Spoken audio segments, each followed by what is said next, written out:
Hello and welcome to Cybercast, the Transforming Action Figure Podcast Show, episode 294. My name is Hex, and I'm joined with a few people here, so I'll let them introduce themselves. Dalton, why don't you kick it off? Well, it's good to be back for once. Thanks to work. But I'm Dalton. You can find me everywhere at Daltonians TFs, YouTube Daltonian95, and you can follow me on Twitch at Dalton's TFs 95. I'll send it to Josh, and he can put it down in the description if he wants to. So, sweet. And I'm Andrew, known as Sportimus on YouTube and Sportimus Prime on Twitter, Facebook, and Instagram. Woohoo! I'm Rick. You can find me on Twitter and Instagram as Shatrdglassjazz. And you can find me G1Xtron on Twitter, YouTube, Instagram, and Facebook pages, the G1Xtron. So today we're going to do our figure of the week, no Mount Rushmore. We don't have a collection spotlight. But if you guys are ever interested in having your collection shown on the show, no matter if you just started collecting and it's a smaller collection or it's a larger collection and you have to take multiple pictures and send multiple emails, you can do that at g1hexatron@gmail.com. If you got to send like, I don't know, 8, 10, whatever emails, just make sure you label them like, 1 of 10, 2 of 10. That way I make sure whenever I go back that I have every single one of those. Also, we have, I forgot to pull it up. I can probably pull it up. Or can you pull it up while we're doing our figure of the week? Yeah, the Instagram thing. Yeah. We also have kind of our Instagram shout out as well. Just someone that we think is very interesting that you guys might enjoy. Usually Master Universe, Transformers, G.I. Joe, Star Wars, Marvel, something of that nature.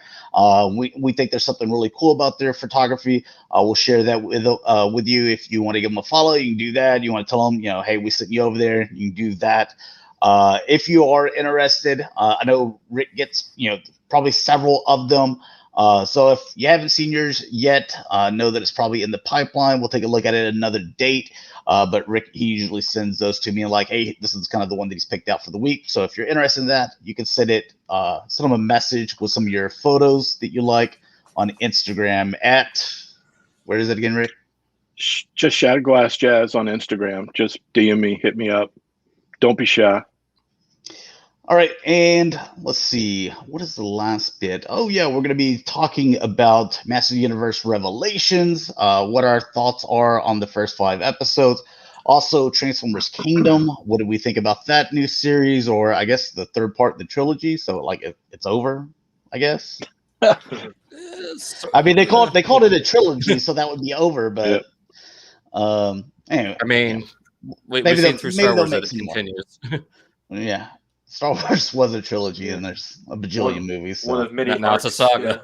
Yeah. All right, so let's start off with our figure of the week, and then I'm just kind of pull this stuff up here. All right, so I guess for my figure of the week, I'm going to go with Snake Eyes with Timber.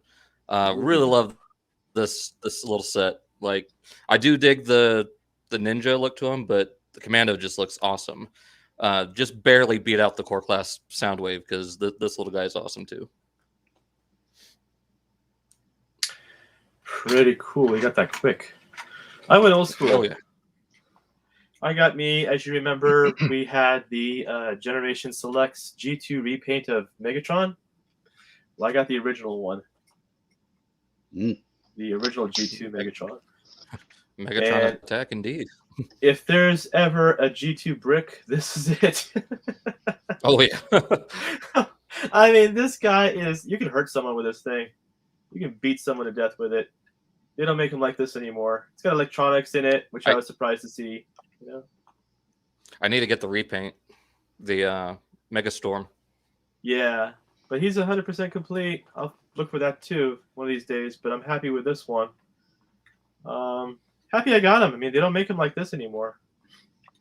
The way that how much would that cost to make now?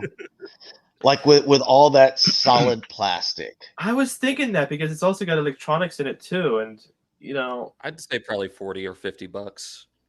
I'd say 69. Yeah, $70 easily.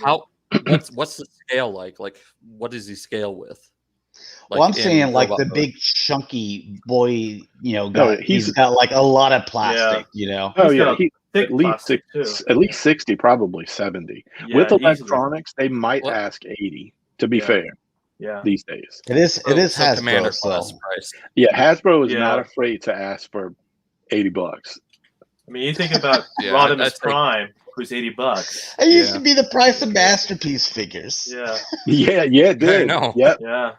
That first side swipe. Now they just pick 4 random figures: Bumblebee, Angry, Yeah. Repaint a Primal, throw them in a box. here we go. $80, whatever. Yeah.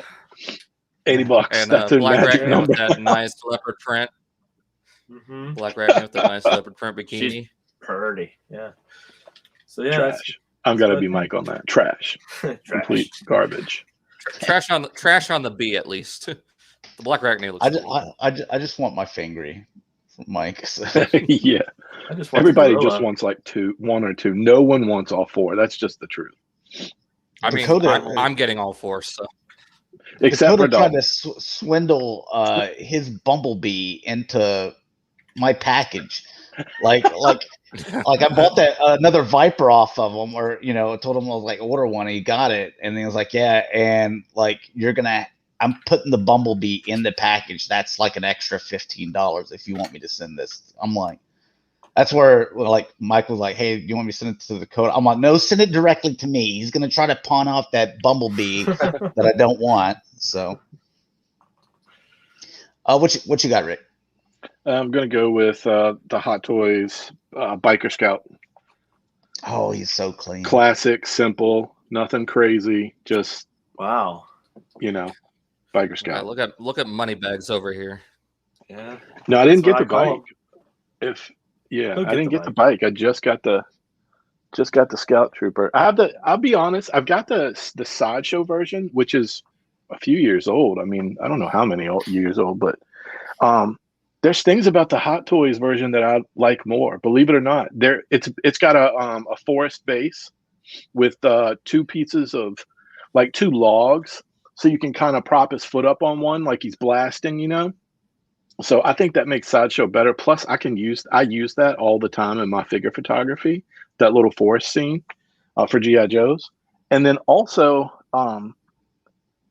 this one doesn't come with a pointer finger, and I'm big on like those scenes if you got your foot on the log and you're pointing and you're back with you. I like the idea of like if you've got more than one of the 2 is kind of pointing like that's your target type thing. And he doesn't come with that, so that let me down. I think every action figure, we always talk about flight stands. I would also like the pointer finger, like your Rodimus Prime or your Galvatron or Optimus Prime. All those guys need a pointer finger. I mean, with figures, just even the $20, $25 figures that come with multiple hands, like a pointer figure is pretty common. Sometimes they still don't do it all the time, though. You think they would. I noticed in the new villains for Marvel Legends that most of them came with kind of like that hand, like I will destroy you, or you're holding the little globe. Yeah, just give the one from a lot of them Supreme will come with that, but Commander. it's harder to find like that, just that simple like pointer finger. Anyway, yeah, I was like, I've got a few hands here. I'm like, do I have just randomly any pointer fingers? Especially think about like your Clone Wars troopers. Like they should all come with. Some of them will come with the 2, like the 2 fingers, and they'll come with the fist. They come with the basics, but the pointer finger, you need that for squad leaders at least. Yeah. We got Action Figure Expert joining us, and Art as well, and Toy Mafia. Welcome to the show, guys. I'm gonna go with Viper. So got 2 of them so far. I got another 2 getting sent to me on my way, but yeah, didn't think I was gonna get this guy. Like it came down to where like people were like, is it really that hard to find? I'm like, dude, I got a PS5 before I was able to get a Viper. So yeah, it was that hard to find. So yeah, and like Rick, how hard it is to get a PS5. So yeah, like I mean, the only thing I've done is I've looked online, and I don't want to pay $700 for it, but I'm willing to pay $500 for it. And isn't that cost? I mean, not without tax, I think but so. Yeah, I just want to pay cost for it. I've never bought a video game system for more than cost, and I can't do it. Not yet. I'm not in that place yet. Yeah. Maybe next year I'll be there. I don't know.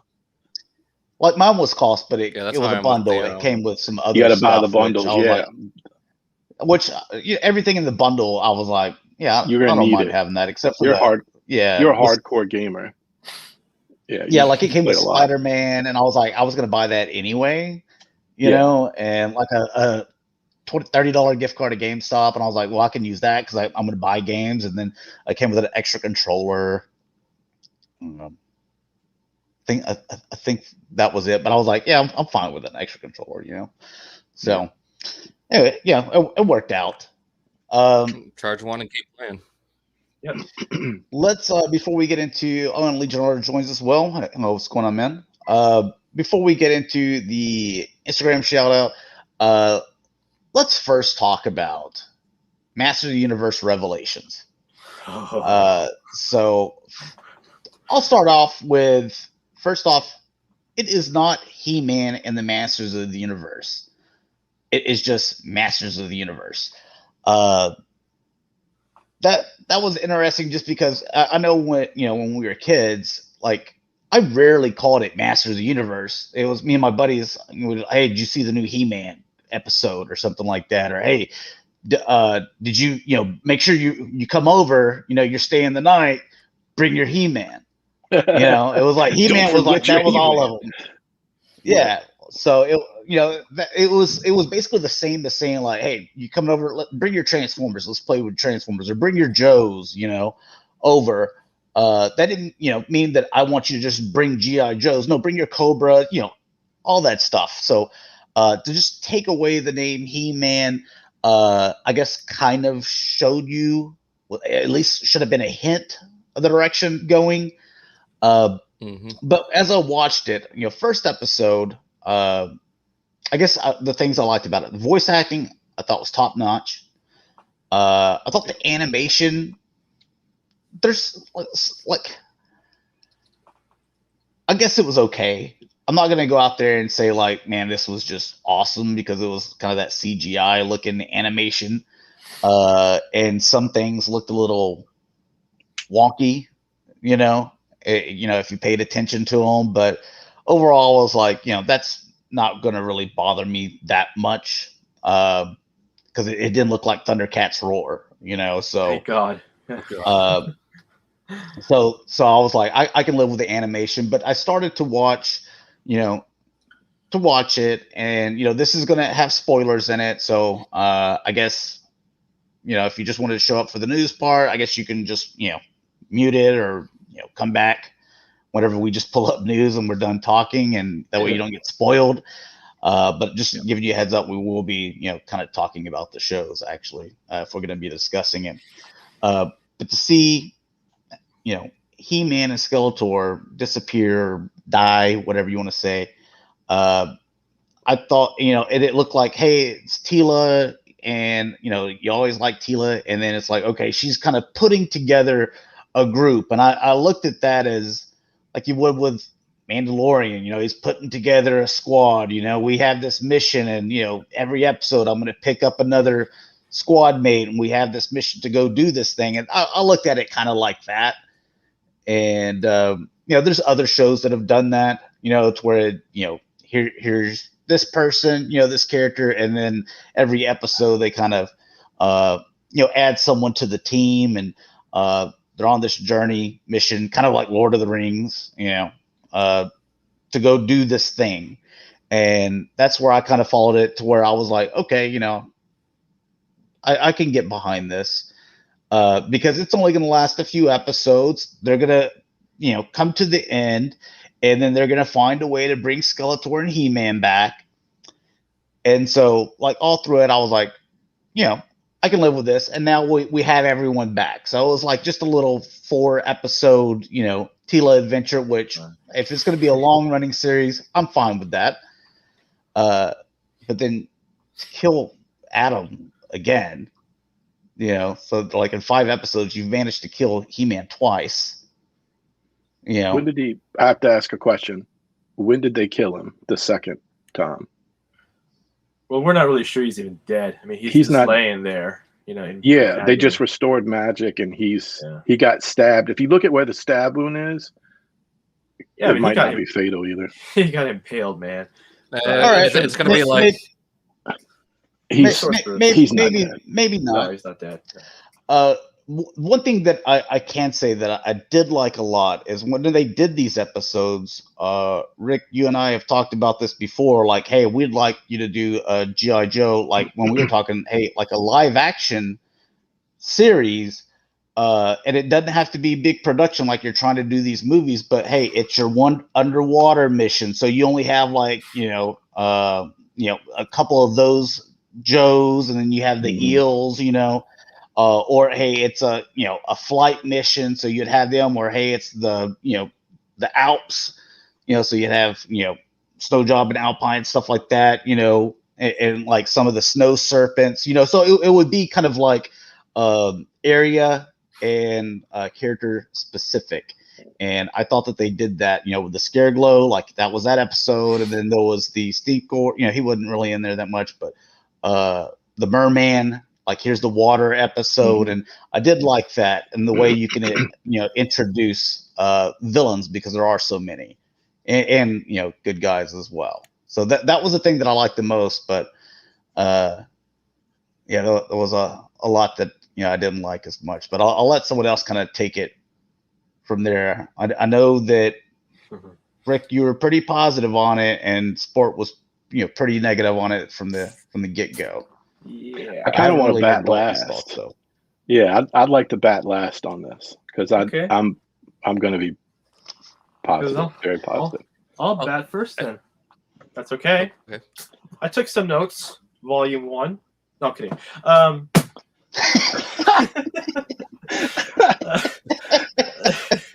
Couldn't help myself there. It's just screenshots of his Twitter over the past week. Pretty much. Yeah. It honestly sounds like my show notes. Volume 1. Volume 1. First of all, I didn't hate it. Okay, let me make that clear. There are some good things about it that I did like, that Josh already mentioned.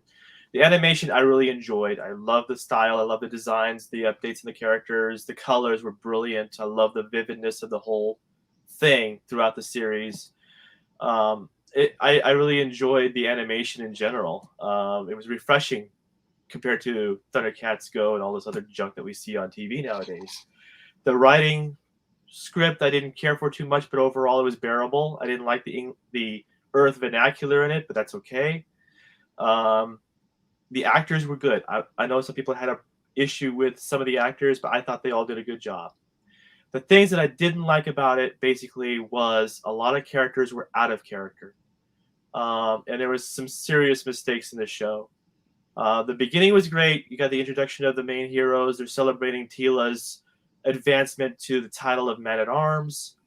And then the sorceress contacts Adam saying, I'm in trouble. Basically, I need your help. So they all get interrupted with a ceremony to save Castle Grayskull. And it was interesting to see that the villains had all the cool vehicles, but these guys are running to Castle Grayskull like it's just down the street from the palace. Which was kind of... There were sky sleds and a whole armada with Man-at-Arms. Yeah, but where was the putting that out there and all of that? And there was so much going on, so maybe I missed that. But there was no Wind Raider. But the thing is, most of these guys were on foot, and it's like, how did you guys get down there so fast? But what bugged me was that we didn't see Ram Man, Buzz Off, Stratos. We didn't see a lot of the good guys. We saw a lot of the bad guys, but we got like 2 seconds of Clam Champ and Fisto, and that was really about it. Yeah. So I'm trying to not take up too much time, but He-Man dies, and they bring the news to the king and queen.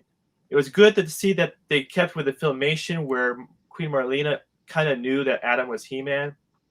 So she was the first one to figure it out and tell Randor, Adam was He-Man, and all this other stuff. And that's when things started to fall apart for me, because Randor, I think, really went off the deep end. There's just no way that Randor would have treated Men-at-Arms that way. There's just no way. And Teela was just a selfish brat, acting like they didn't tell her out of malice that he was He-Man. It was the whole thing that bothered me throughout the show is she had a real big grudge, feeling that everyone was mean to her and didn't tell her that, yeah, that was He-Man and everybody knew. And she even said that everybody knew, which wasn't true. Only 4 knew his secret on the entire planet. So plus Marlena. So 5. But, you know, the thing is, she made it sound like she was the only one left out of the loop, but she wasn't. She had this big stink in front of the king and queen who lost their son and then walks off on them. And then we see her with... It is a bad time to make it's all about me. Yeah. And then we see her later on with like the hat, the shaved head thing. What's that all about? That's like me growing a beard, only shaving this part off and leaving the rest on. What was the point? We know what it's about, but I'd rather not bring that up here. Well, I don't want to bring it up, but I just thought that the look. Okay, you can change the look by shortening her hair. I'm okay with that, but that whole shave thing was just bizarre to me. But they bring in Andra, who was a nobody character in the past. She was seen maybe once or twice, I think. She was a background character, but they changed her race, which is fine. She's a black lady now. I don't care about that so much. But they made a big stink about having diversity in this show. And it made me wonder, why didn't they use Clamp Champ, who was a black character who was actually more popular than I realized. Yeah. But the director hated that character because he was just a black guy with a clamp or something along those lines that he said. And I thought that was really cheapening because he was a technological guy. And they made Andra the technological girl. And they didn't use Clamp Champ for this? So, okay, I was willing to overlook it, but it really bothered me that they just skipped over this character. Not to mention they never saw Jitsu or Ninjor, who were also, you know, different races. They didn't even show them on screen. But anyway, they use Andra. They show her as she claims that she's the brains and Teela's the bronze. And I don't know. But the thing is, the whole thing just falls apart for me where you have... they look for the artifact. They get it. It's actually Evelyn in disguise. They never really tell her that she's out of the loop again. She finds out the hard way that, you know, this is Evelyn and all blah, blah, blah. But moving forward, God, there's so much to cover. I'm just blowing through it. But the thing is, Teela has a grudge throughout this whole thing. She just doesn't let it go. And even Evelyn tells her this. And she just shoves it in her face like, I don't care. But... you know, the thing is, I didn't like the fact that they go to Snake Mountain, for example, and there's a big lock on the gate, and Andra can't pick it. She's the techno wizard, and so instead they dig a hole. So that just makes the character pointless then. Why have her? So they get to Snake Mountain, and they changed it around. It's now a technological place because Triclops runs it now. I didn't mind that they made him into, you know, they changed him up a bit, but I didn't like the fact that they made him a weird cult leader. That was just bizarre. Like a zealot. Yeah, the motherboard and all this other stuff. He was in 2002 cartoon. He was the technological guy, and I'm cool with that. I would have liked to have seen more of that than the cult obsession thing that was just throwing everything off.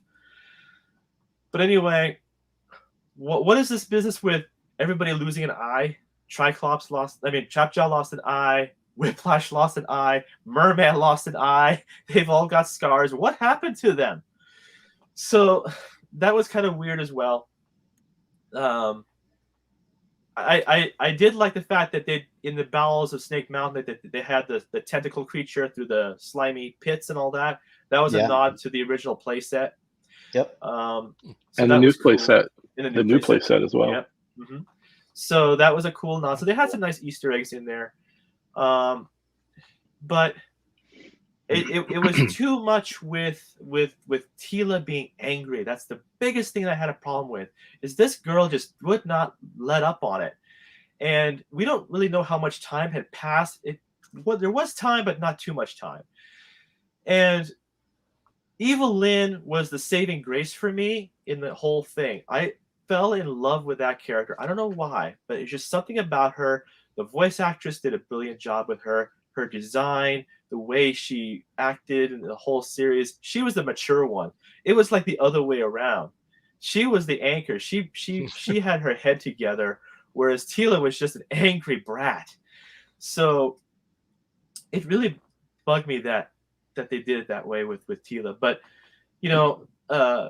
Roboto wearing a poncho, ooh, what a disguise. No one would ever recognize Roboto in a poncho. That was pointless too. He's a robot.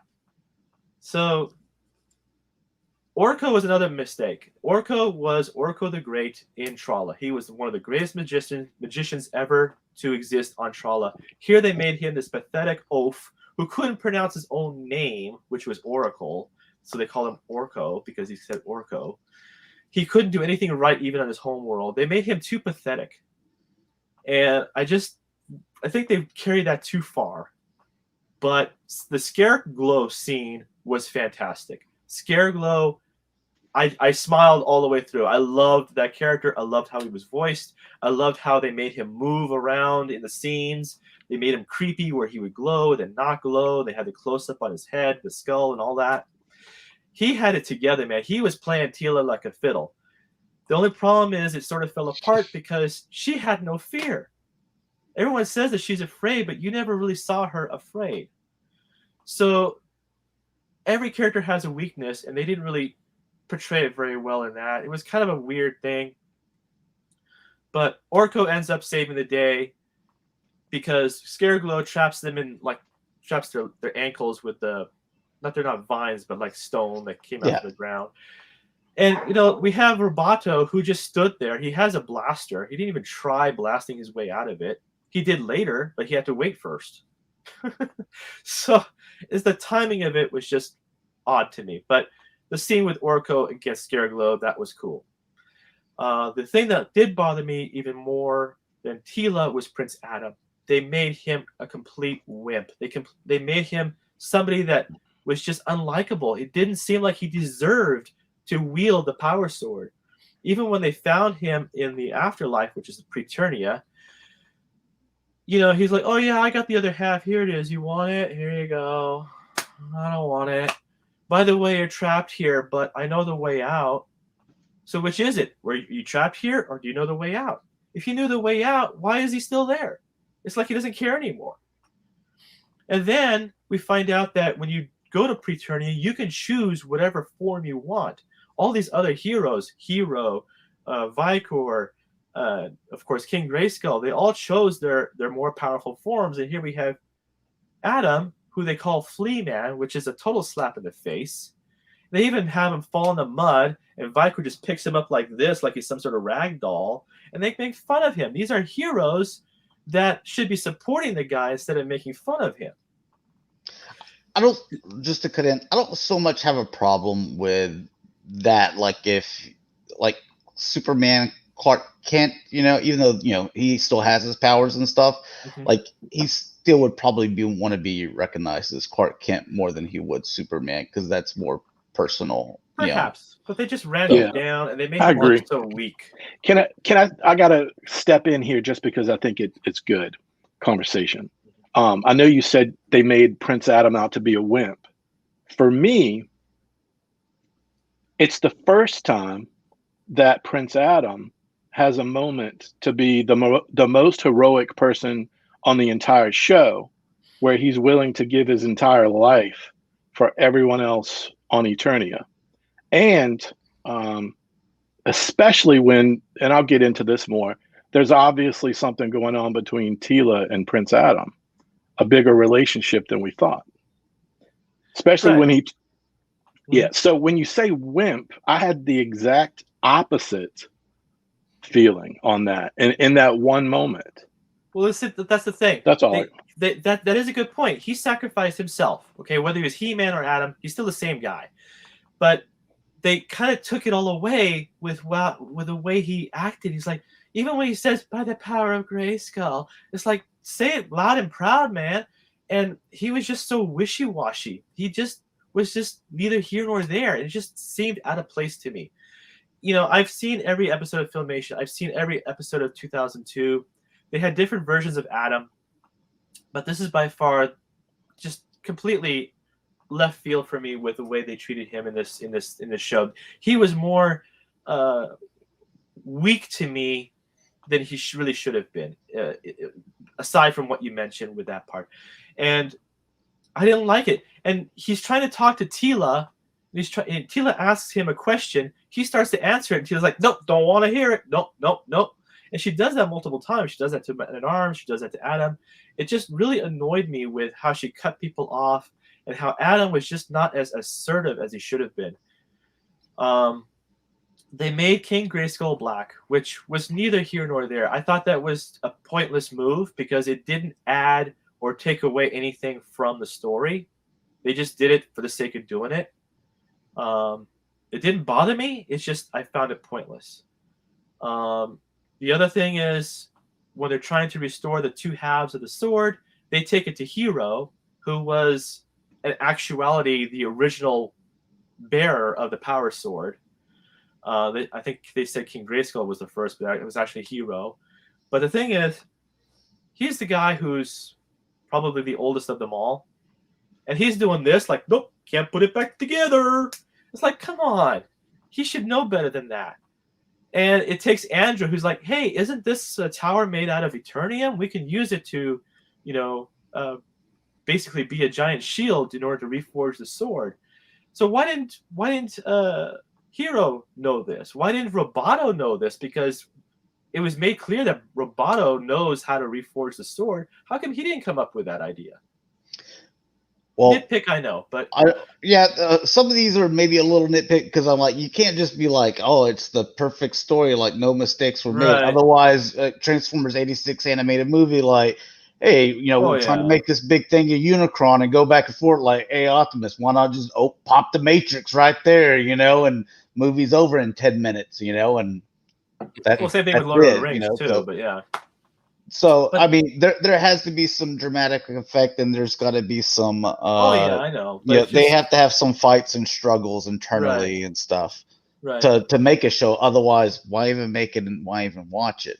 But my biggest beef was how they treated Adam and how they made Teela this angry brat. That was the worst thing, and to leave out characters like Ram Man and others, that was a big mistake. At least have him in there, and not to use Clam Champ. That was a big mistake too. There were some great scenes in it. I mean, the ending was a good surprise. The ending was a surprise where Skeletor basically pops out. Even Evil Lynn was like, "What?" She never knew. Now, Mark Hamill did sound like the Joker. I'm sorry. Yeah, but I enjoyed it. I mean, there were times where it's like I looked down to pet my dog, and he said something. I thought I was watching Batman animated series, but overall, I did enjoy his performance. It's not a total loss. Like I said, part 2, from what I heard, you will see more He-Man. I don't know if it'll be in flashbacks or what, but there will be. That's why I know that Prince Adam's not dead, because Kevin Smith did leak out that we will see He-Man battling God Skeletor. And it is a cartoon, and also Mattel likes to make money. Absolutely. So those two reasons, you can't overlook those. But the thing is, when I was at PowerCon 2019, Kevin Smith was there, and he swore that this was a continuation of the Filmation cartoon series, that it would be faithful to the original, and I didn't get that vibe at all. This is completely different. Well, he had been more straightforward. I'm fine with that. But it felt more like a 2002 cartoon, which is fine. Well, Kevin Smith also told us that he used to watch it back in 1981, come home from school and watch it in 1981. And he also was on Comic Book Men and said, like, I'm not a MOTU guy. He didn't care for it. Yeah. And then he even flat out said that it's not going to be all about Teela. And of course, we found out it's all about Teela. It's all about Teela. The main things with Teela, if I pick a few that you said, was whenever Randor acts the way he did, when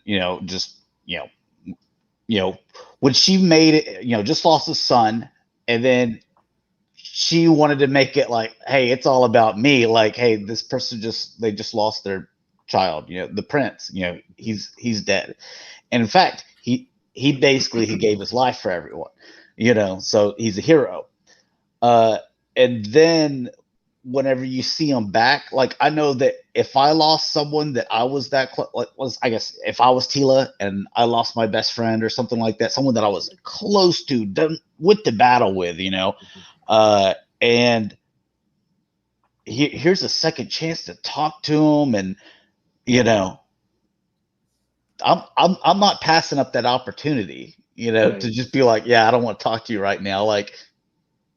Yeah, it was just Like strange. no one gets this chance to talk to someone that has been killed. So, or like I guess a better way you could say is like your parent or something, or you're like your brother or sister. If you lost them, just all of a sudden, there's probably you wouldn't be mad at them even if you found out they had some weird, crazy secret. It was rage. Yeah, you wouldn't be mad at them for holding that secret that was there. And then also, if you got an opportunity to talk to them again some spiritual way, you're not gonna just be like, yeah, I don't want to talk to you, right now. I'm like mad at you, so I'm like, still, that's kind of petty. Can I get a sec? Just a sec. All right, so some people handle loss in a different way than other people. I think everybody's a little different the way they handle loss. We don't know exactly how she felt about Adam. And if you've ever been into a fight or a situation with a group of people or a friend or a family member, sometimes people overreact, right? They're human beings. And the thing about this show, and I'll bring it up again, I like that they're not cartoon characters as much. They're actually human beings now. Just like we grew up, they grew up. And they're not all perfect. In fact, they're far from perfect. I'm just throwing that out there. Well, I don't expect any of them to be perfect. And I agree that people take grief and loss in different ways. I didn't cry when my grandmother died, but I cried for 3 weeks when my dog did. But again, it still didn't seem like it was in character. Even when Adam came back and the sorceress saw him, she's just like, hey, you're back. She didn't even say anything to him. She's like, good job, Tila. Oh, Adam's in the background. I won't say anything. It's like I'm just going off of, because everyone handles loss different, but I'm going off of but we've seen how many episodes of like a certain personality, and like I don't remember Tila like getting like the most angry she would be like is if like Adam skipped out on doing his chores and she would just be like, I'm mad at you. Why is he always run off? Filmation had a completely different tone than this tone. They are the same characters, but there is some character growth. And to be fair, like you said, Tila was never put up against anything like this in Filmation. Let's be real. Well, the worst thing that might happen to her is she watched Adam, fall on a banana peel or something, or Orko put a birthday cake in Cringer's face. She was never tested. This show raises the stakes to a point where you're surprised. Sometimes you're mad. Sometimes you cry. But it raises the stakes. She was tested a little bit in Filmation, but in the 2002 cartoon, they really did a great job with fleshing out Tila. I love 2000X didn't happen. 2000X didn't happen. Yeah, unfortunately, they're ignoring it. Yeah. But I'm just saying, so that the viewers would know that if they haven't seen the 2000X, watch it. It's really good. They really did a great job fleshing out Tila. And Adam and Tila had a very competitive relationship. They were fiercely competitive, and in a good way. They were always egging each other on, and and Tila was the slightly better warrior compared to Adam. In that series, but.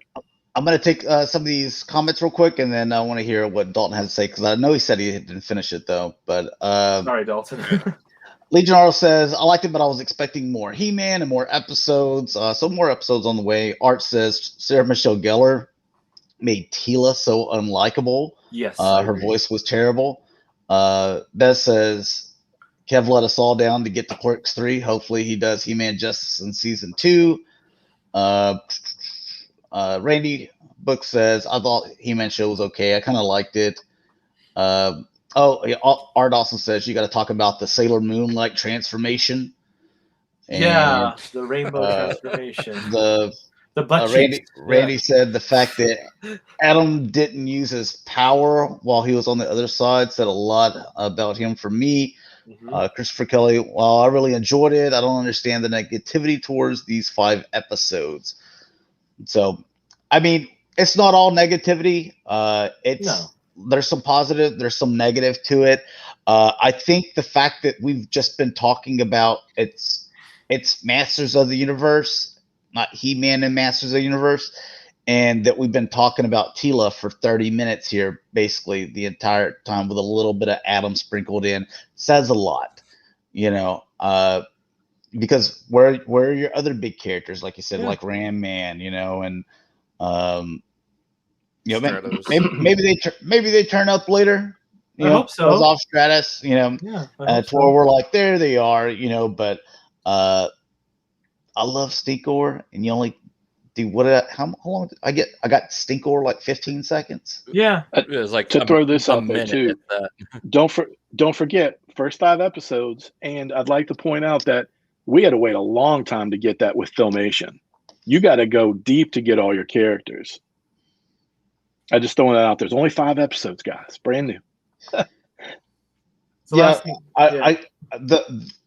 I guess the best way to recover for me would be like when they come out, if it's I guess another 5 episodes, so a total of 10 for season 1, is it's not the Teela story anymore. Like I said at the very beginning, if it was here's just kind of a little bit more of a deep dive and a mission, and she's putting a crew together, and they're going out and, to do this mission, and here's kind of let you know more about her and, some of the things how she's developed. That's fine. But I also want to get a little bit of that with Ram Man, Stratos, what's going on over there, with his area, Buzz Off, how Stratos and Buzz Off kind of butted heads a little bit. Yeah, so exactly.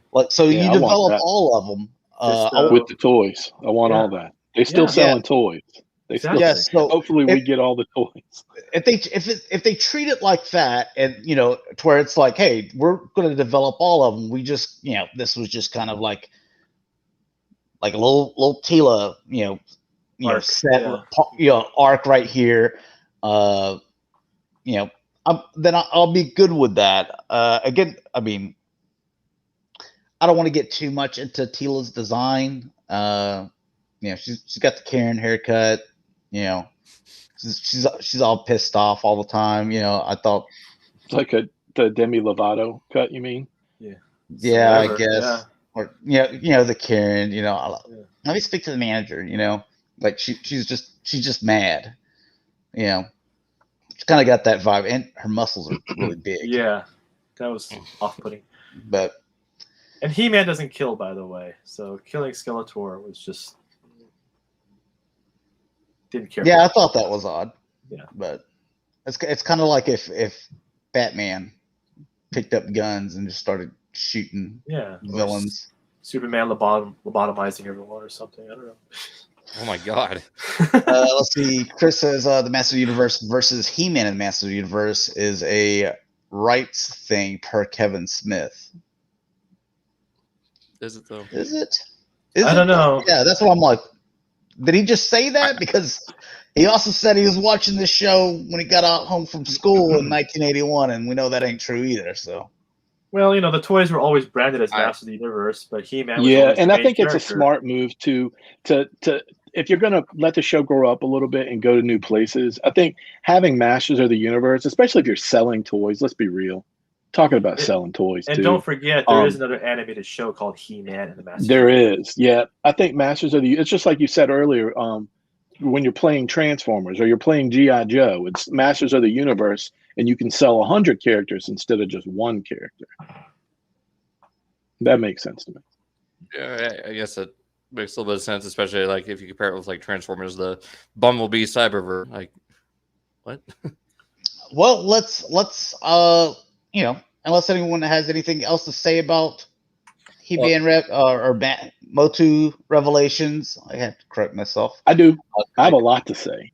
Okay, let's jump in. I will say that this one felt a little He-Man felt a little bit better. I just always call it He-Man. Okay, Me too. But He-Man, I did feel a little bit sweeter on it after I saw Transformers Kingdom, which we'll talk about afterwards. But yeah, kick off. That's a true story.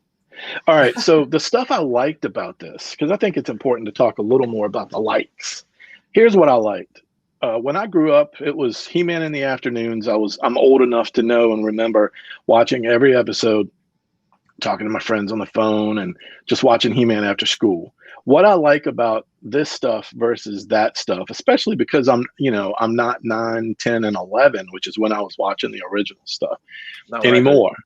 I'm way older. So here's what I liked. In the original show, you get an episode. It's basically He-Man rescues like a kid from a village, and the dragon is hitting him, and there's a magical artifact, and Skeletor is behind it. He throws a rock at Skeletor, or punches him in the face, or punches him with a rock, and then it's over. And then it's in today's episode, and then reset, and then the next episode starts, and it's a brand new thing. It's not episodic. There's no mythos really. There's a few little hints of mythos, and where the original Filmation series was its best was when it had an episode, whether it was the quest for Teela or the price of power. I think the price of power, a lot of people talk about that episode. It happens to be my favorite episode. And what makes that episode great? Yeah. This is what makes that episode great. What happens when Eternia, when He-Man decides not to be He-Man anymore, and he throws the power sword away? Yeah. Why is that powerful? Well, it's powerful because hundreds of missions, and this only happens one time. That's why it's powerful. That's why I remember it. That's why I probably watched that episode the most. What I liked about this is it went back to some of that original stuff that was impactful. I love that it's episodic. Obviously, we're in a different era now where cartoons can be episodic. There can actually be more mythos to the cartoons. Mm-hmm. The plot device that they used, obviously with this particular 5 episodes that we watched, was the big secret in the family that would be, Marlena, Randor, Prince Adam, Cringer, Orko, Man-at-Arms, Teela, right?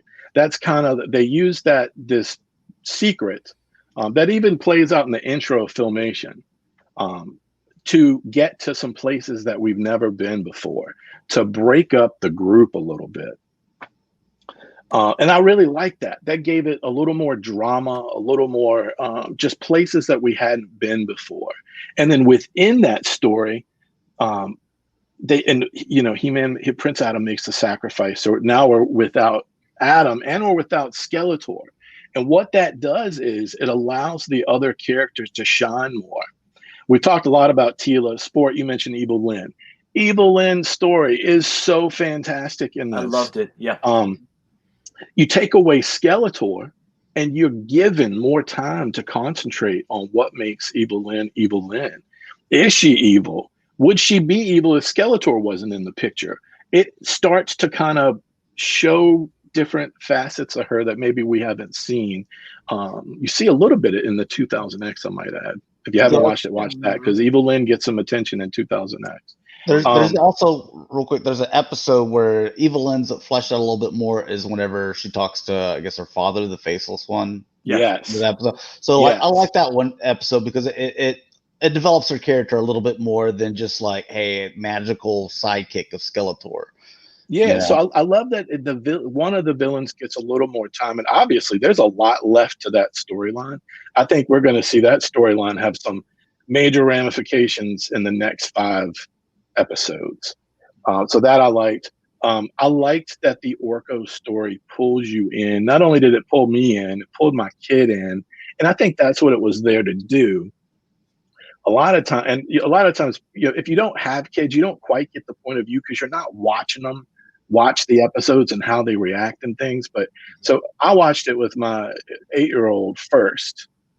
And, there was a point where he's crying during that, the battle with Scareglow. And then after the battle with Scareglow, I've never seen him emotional over anything like a cartoon.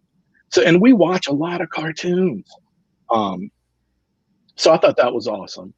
I was also emotional. I thought it was a really good. I thought it could have been a little bit deeper, but within the 5 episodes, I really liked what I saw, especially him, his character traits bouncing off of Evelyn's character traits and the things that we were learning. That was a really well done duo. When they paired them up, that was the best duo as far as going on an adventure. You saw her warm up to him too. Exactly. His vulnerability lets you in on her vulnerability a little bit. So I thought that was smart. Scared Glow, like you said, he was fantastic. Yeah. Tony Todd, there couldn't been a better cast. I'm not going to say the casting was perfect. There are a few things I didn't think was perfect about the casting, but overall, I thought that the voice acting was pretty top notch. But Scared Glow definitely stole the show for me. The other thing I think is cool is I'm glad that we're getting 10 episodes, and I really like that. And I think they're going to introduce even more of the characters because I think they should. Again, it's still about selling toys at the end of the day, and trying to build some mythos and get He-Man back out there. I think that Netflix did Smith wrong on breaking it up. When he was given the project, it was going to be 10 episodes that aired at the same time. As a storyteller, when you're given a project and you know that you got to go from A to B, you know how long you have to tell that story and where you can put your hits and your character moments and stuff. If you break it into 5 and then you present it to the public, it's unfortunate because you had no idea that it was going to play out like that. So I feel bad for him in that way. I think that if all 10 episodes had come out, I'm assuming, because I haven't seen the last 5, I think people wouldn't have been as angry about things, because then you get to actually see where the story goes, and you're not making any assumptions. Right. These days, when you make assumptions, it's really tough because on YouTube, there is a ton of mob mentality, just like forums and any other place online. And you got places like Clownfish showing up in your feed. You got all this stuff showing. I don't have Facebook, but I know for people that do have Facebook, I heard that a lot of this stuff was showing up on Facebook. And so you're kind of bombarded with all this mob mentality. And sometimes it's hard to break out how you feel when you're just bombarded with a lot of negativity. Well, that's why you should watch it for yourself too. Yeah, for me, and I already talked a little bit about that plot device, and I think there's something there between either Adam and Teela or He-Man and Teela. Who knows? I think there's something there. I can tell like the loss really. I don't like how she's dealing with the loss, but I like the way things are playing out because the dramatic effect to it is really cool. And where we left off when magic is restored, and then we get that twist surprise at the end of the 5th episode. I remember like I was expecting it to go one way for sure. And even my kid, our mouths kind of dropped at the same time. We're like, what just happened? We had already seen the Skelegod toy. That kind of spoiled things a little bit. Oh, it did. But I didn't know if we would see that in that 5th episode or later. You didn't know when that was happening, but anyway, I think I've kind of said enough about, what I liked about. Overall, I thought it was awesome. I'm excited about the next 5. I wish we'd gotten all 10. And like you said, I understand agree with you. I agree. I'm sorry to interrupt you, but I do agree with you that they should have done all 10 together, because I think if part 2 is a lot better, I think people would have enjoyed as a whole a lot more than just seeing part 1. Yeah, we're in a different era now too. I found lately, and this is something that I struggle with because I love talking in our group chats. I love talking to other people too that watch this stuff, other friends, even my son and even my wife watched this one. So yeah, my mom watched it. I find that sometimes lately I enjoy stuff more if I just have my experience be solo. And definitely stay off the internet around the time that I'm watching, because again, I think negativity creeps up on you, and I don't like to be spoiled anyway, but sometimes the negativity can seep into your thoughts. I don't know why, I don't know how it all works, but we're in a different era now than we were, frankly, even in 2000 for the 2000X series. Yeah. There wasn't a lot of this out there then, where you had to kind of hear other people so much, before the show even aired, to be fair.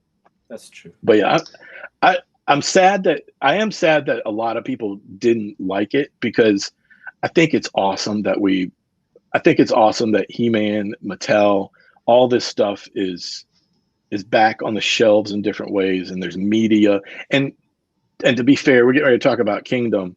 The media is pretty good. I mean, we could nitpick it. We have, but overall, I thought it was having a composer. I know we didn't mention that, having Bear McCreary do this show. That's something that like Hasbro has no intention of doing on their end. Right. Mattel, and even the Voltron series, Netflix, when the right people are involved, they get the music and things like that right. Voltron had really great music as well. No, so I know we didn't talk about scores a whole lot, but scores make a big difference to a show. And while I love the filmation, the nostalgia, frankly, that music next to this music is just night and day. You can't even compare like the original Orko theme to this unbelievable score to match the drama and the high stakes that are in the show. So I enjoyed that as well.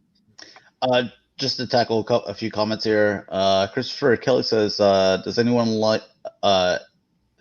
else like the Masterverse figures more after the series? I think they look so much better after watching. I agree. I like them. I like them from the get-go. Except for He-Man's expression. I don't like He-Man's expression. Go with the figures. Yeah, I think I think they're better. The Gaming Gallo says, I know exactly where this Teela came from. It's no one seems to be mentioning it. It's the Angry Teela in the new 2000X era comic, Angry Teela, not Filmation Teela. Filmation Teela was kind. Everybody, this is not her. Even Christmas Skeletor was kind. Let's see. Filmation, Filmation is kindness. Bez says, you can sell a series, just not be too woke about it. I agree with that, Like there's little changes that I don't mind. So like even in Voltron, when they made Pidge was found out was a girl instead of a guy, I was like, I don't have a huge problem with that. Yeah, that worked out. That was fine. Yeah, character-wise, because it worked out pretty well. It kind of the way they developed it, and then here's the brother, and they gave the reason. I was like, they kind of explained. I'm fine with that. Yeah, corporate. No matter what, it's for a creator. Corporate always steps in. Some people have been able to circumvent it in circumstances, but only for so long. Even Favreau and Filoni found themselves in the middle of a corporate situation with one of the actors or actresses on that show. It always comes up, but when you're a creator and you want to be that creator and that artist, there are always people above you, and they have boxes that they're going to want to check, and it's unfortunate. Yeah, especially this day and age. Yeah, let's see. And Gaming Galaxy says Filmation Teela would die to save her friends and cared about them above all else because of her heart. This Teela was perma pissed off comic Teela. This is exactly how the 2000X comic Teela behaved.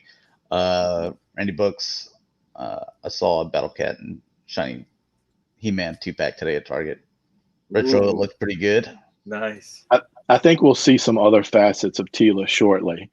Especially where we left off. She looked pretty devastated laying on her knees beside Adam.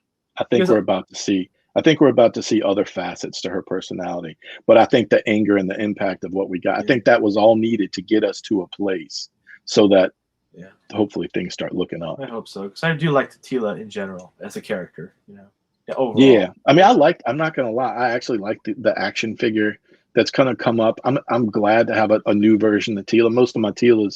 Most of them look exactly the same for the most part, except for Battleground Teela, which I love Battleground Teela. Yeah, she's hot. Yeah. Yeah. Need some more thigh though on my Teela. Yeah. I'm used to looking at her a certain way, and now she's all She's all covered You got up. options. You got options now. I'm sure they'll come out with a regular Tila too. Let's see. Dalton, do you want to add it? Do you want to add anything? I know that can't fully contribute because you haven't seen it all. Yeah. Of the first 2 episodes I've seen, I do like the animation style for the characters. I don't really like the CG background and vehicles. That just doesn't gel well. Some of it looks pretty bad. As far as the animation goes, I really like that. And first episode I thought was pretty good up until the whole scene in the throne room at the end. Like that just kind of put me off. But I'm gonna try to power through it and see what I think after that. All right. We'll probably won't spend as much time on it, but another Netflix series came on, and we're all Transformers fans as well. And Transformers Kingdom. This was the 3rd in the trilogy, and this was somewhat of a hey, here's a coming out party for Beast Wars, because I know Beast Wars existed, back in the 90s or whatever, but everything that you've gotten has always been kind of based off of G1. If they're doing some a lot of G1 characters, this was kind of like, hey, these are Beast War characters popping up in there, and like any of the new viewers, because we've all been fans of Transformers before the Bay movies came out, to where there's a lot of Transformer fans out there to where their first introduction to Transformers was Michael Bay's, Bayformers. So they don't know about G1. They don't know about Beast Wars. They don't know about any of that. So that being said, a lot of fans out there probably didn't go backtrack to go watch Beast Wars and all that. They were just like, I'll watch everything, to current, but Bayformers is kind of what they started out with in their introduction to it. So the way I looked at that is, a lot of them don't know anything about Beast Wars, and here's their introduction into it. And I personally don't think Kingdom did them any favors, because like I said, I didn't go watch. I watched 2 episodes of Beast Wars. I've tried to sit down and watch it a couple times, and I'm like, I don't like this at all. Well, you have to get past season 1. Season 2 is where it gets good. Dakota and I are gonna have to. So that's what I'm saying. So this is was my introduction to Beast Wars, even though I'm aware of it, at least, and I'm just like, man, this didn't do them any favors. There's only 2 characters that I thought were interesting: Dinobot and Arachnia. Yeah. Just because. Go ahead. I was gonna say a big part of that is got to do with the voice cast and the voice directing. It just, some of the characters needed to be flopped as far as the actors go and everything, and just the way everything is paced out in the show has just been awful from the beginning. So I think a lot of that has to do. Not like the T-Rex. To elaborate Megatron. on what Dalton's saying, if you are a Beast Wars fan, if you watch the original Beast Wars, then you come into this knowing that Beast Wars cast, as far as voice acting goes in cartoons of any kind from the 80s to at least 2000, they're probably the best voice cast that's ever been assembled. Maybe the G.I. Joe and G1 Transformers. I think it's debatable, but there's a lot more of them. The core cast for Beast Wars is fairly small, and one of the guys is playing 4 or 5 characters. Yeah, play a third of them. Scott McNeil is so good that it sounds like he's having conversations with himself. Yeah. It's amazing. You think that they start to overlap, but they don't. But anyway, the voice cast for the original was one of the best ever assembled. And now, like Josh said, people are being introduced for Beast Wars. It's been, 25 years, 20-some years for Beast Wars? So, I mean, people could have not seen Beast Wars and be 20 watching this, watching Beast Wars for the first time. And I think it's one of the worst voice castings that I've seen. As far as VO goes, it's pretty bad. We all watch a lot of cartoons, a lot of pop culture for a long time. It's one of the worst in my opinion. And I can understand that they don't want to use these voice actors because of unions and all this other stuff. But at the same time, get some people that can actually give a convincing performance. Yeah. Yeah. You know? There are and probably like voice actors like on the cheap that can Yeah. do this. Like you could go to like the local colleges and be like, are there any students in here that are like trying to get into voice acting? You guys, all right, hey, read that. This is who these characters are. Read this. Like you could try out a few colleges, and most of us have been to BotCons before, and while there aren't any right now, there are other conventions. There are a ton of cool competitions and opportunities that have happened in past Transformers conventions for people who are aspiring or just beginning to be voice actors. And I've heard some really good ones. I mean, I've heard some bad ones too. We're not all great, but I've heard some really good ones. So, and some of them have gotten work officially in Transformers. This group, it's hard because it's hard not to compare them to the ones that we know because we've seen it. Man, that Megatron versus David K's Megatron. Yeah. It's real hard to listen. It hurts my soul. Also, I thought the story, this one honestly should have been the voice. Every episode I was in there, I'm just like, is this episode almost over? And I'm like, dude, I'm only halfway through this episode. Jesus, I'm just like, all right, we'll wrap this up. Me too. And I'm like, then I was like, how many more episodes are there? And I'm like, I'm watching it. I'm like, each episode, I'm like, these episodes feel like they're like an hour and a half. They just dragged. There was no rough. Like impact moments, and then they went off on something to where I was like, man, it was so slow and dragged, and I was just like, I feel like they put it together in like whole show. They put it together in like a couple of hours, and just like this is what it is. Like they got up and they were like, let's make pancakes, and by the end, we'll have this show finished. Yeah, I feel the same way. It was some of it. There are a few parts where I wasn't sure what was even going on, and I watched this one with my kid too. And I looked over to my kid. I said, "Do you know what's going on?" I don't know what's going on, Dad. I just don't. We were both lost at certain points. It's pretty hard to watch. And you'd think that we would be able to pick up on, because I mean we're coming up on where we've been around Transformers for almost 40 years, and we even know like the Japanese series, like we've watched those, and like we can go into detail and talk about the Japanese stuff, and recall certain episodes. And like I was watching this, I'm like, I don't even know what's happening, and I'm like, maybe they'll get to a point where it'll trigger something to where it'll be like, okay, that's why this, and the whole thing. I was like. And it was so forgettable. I don't even remember what's going on. And if you think about it for a minute, there are so many opportunities when you think about the idea of these core characters from Beast Wars meeting up with like core characters from, Generation 1. The opportunities, and I could see the ideas. I could see some of the moments start to play out, but because of the voice acting, because of the overall story and how it was connecting to the last two parts, there were a lot of things that just didn't work out. Like you could see the idea there in some of the fun moments, whether it was, I like the versus moments, the Laserbeak and the Air Razor, Cheetor and Ravage. It just some of the versus moments, it could have been super impactful. And I can understand where a Beast Wars fan would think it was cool and come out positive about it. I can say that I'm positive that the idea was there and that the potential for it is still there, but I just think the execution was garbage.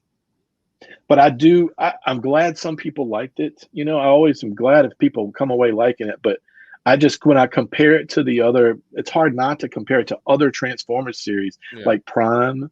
I think most of us think that Prime was kind of like they had a budget The story was good. Brian Tyler was the composer who later went on to do Marvel movies.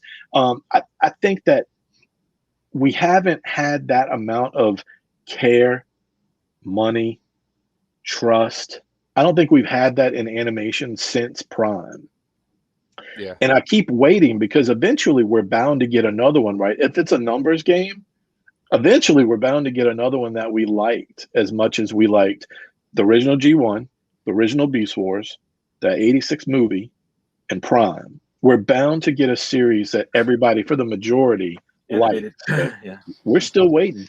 We're still waiting. And that's not saying, and I want to make sure because everyone knows, like, I always, like I like to like hate on Beast Wars and stuff, and it's kind of part of the joke and stuff with me and Dakota. But watching I'm not saying that this one was crap, and the two in the beginning of the trilogy were great voice acting because those were off too. Those were like those weren't great hard. either. Yeah. But I thought that this one was worse than those two because this one I was at least I don't even know what's happening. And this episode's been going on for like an hour or so, and it was like I have to press pause, and I'm like, it's only been going for like 12 minutes. That's sad because the toys are so good. Now the toy line is good.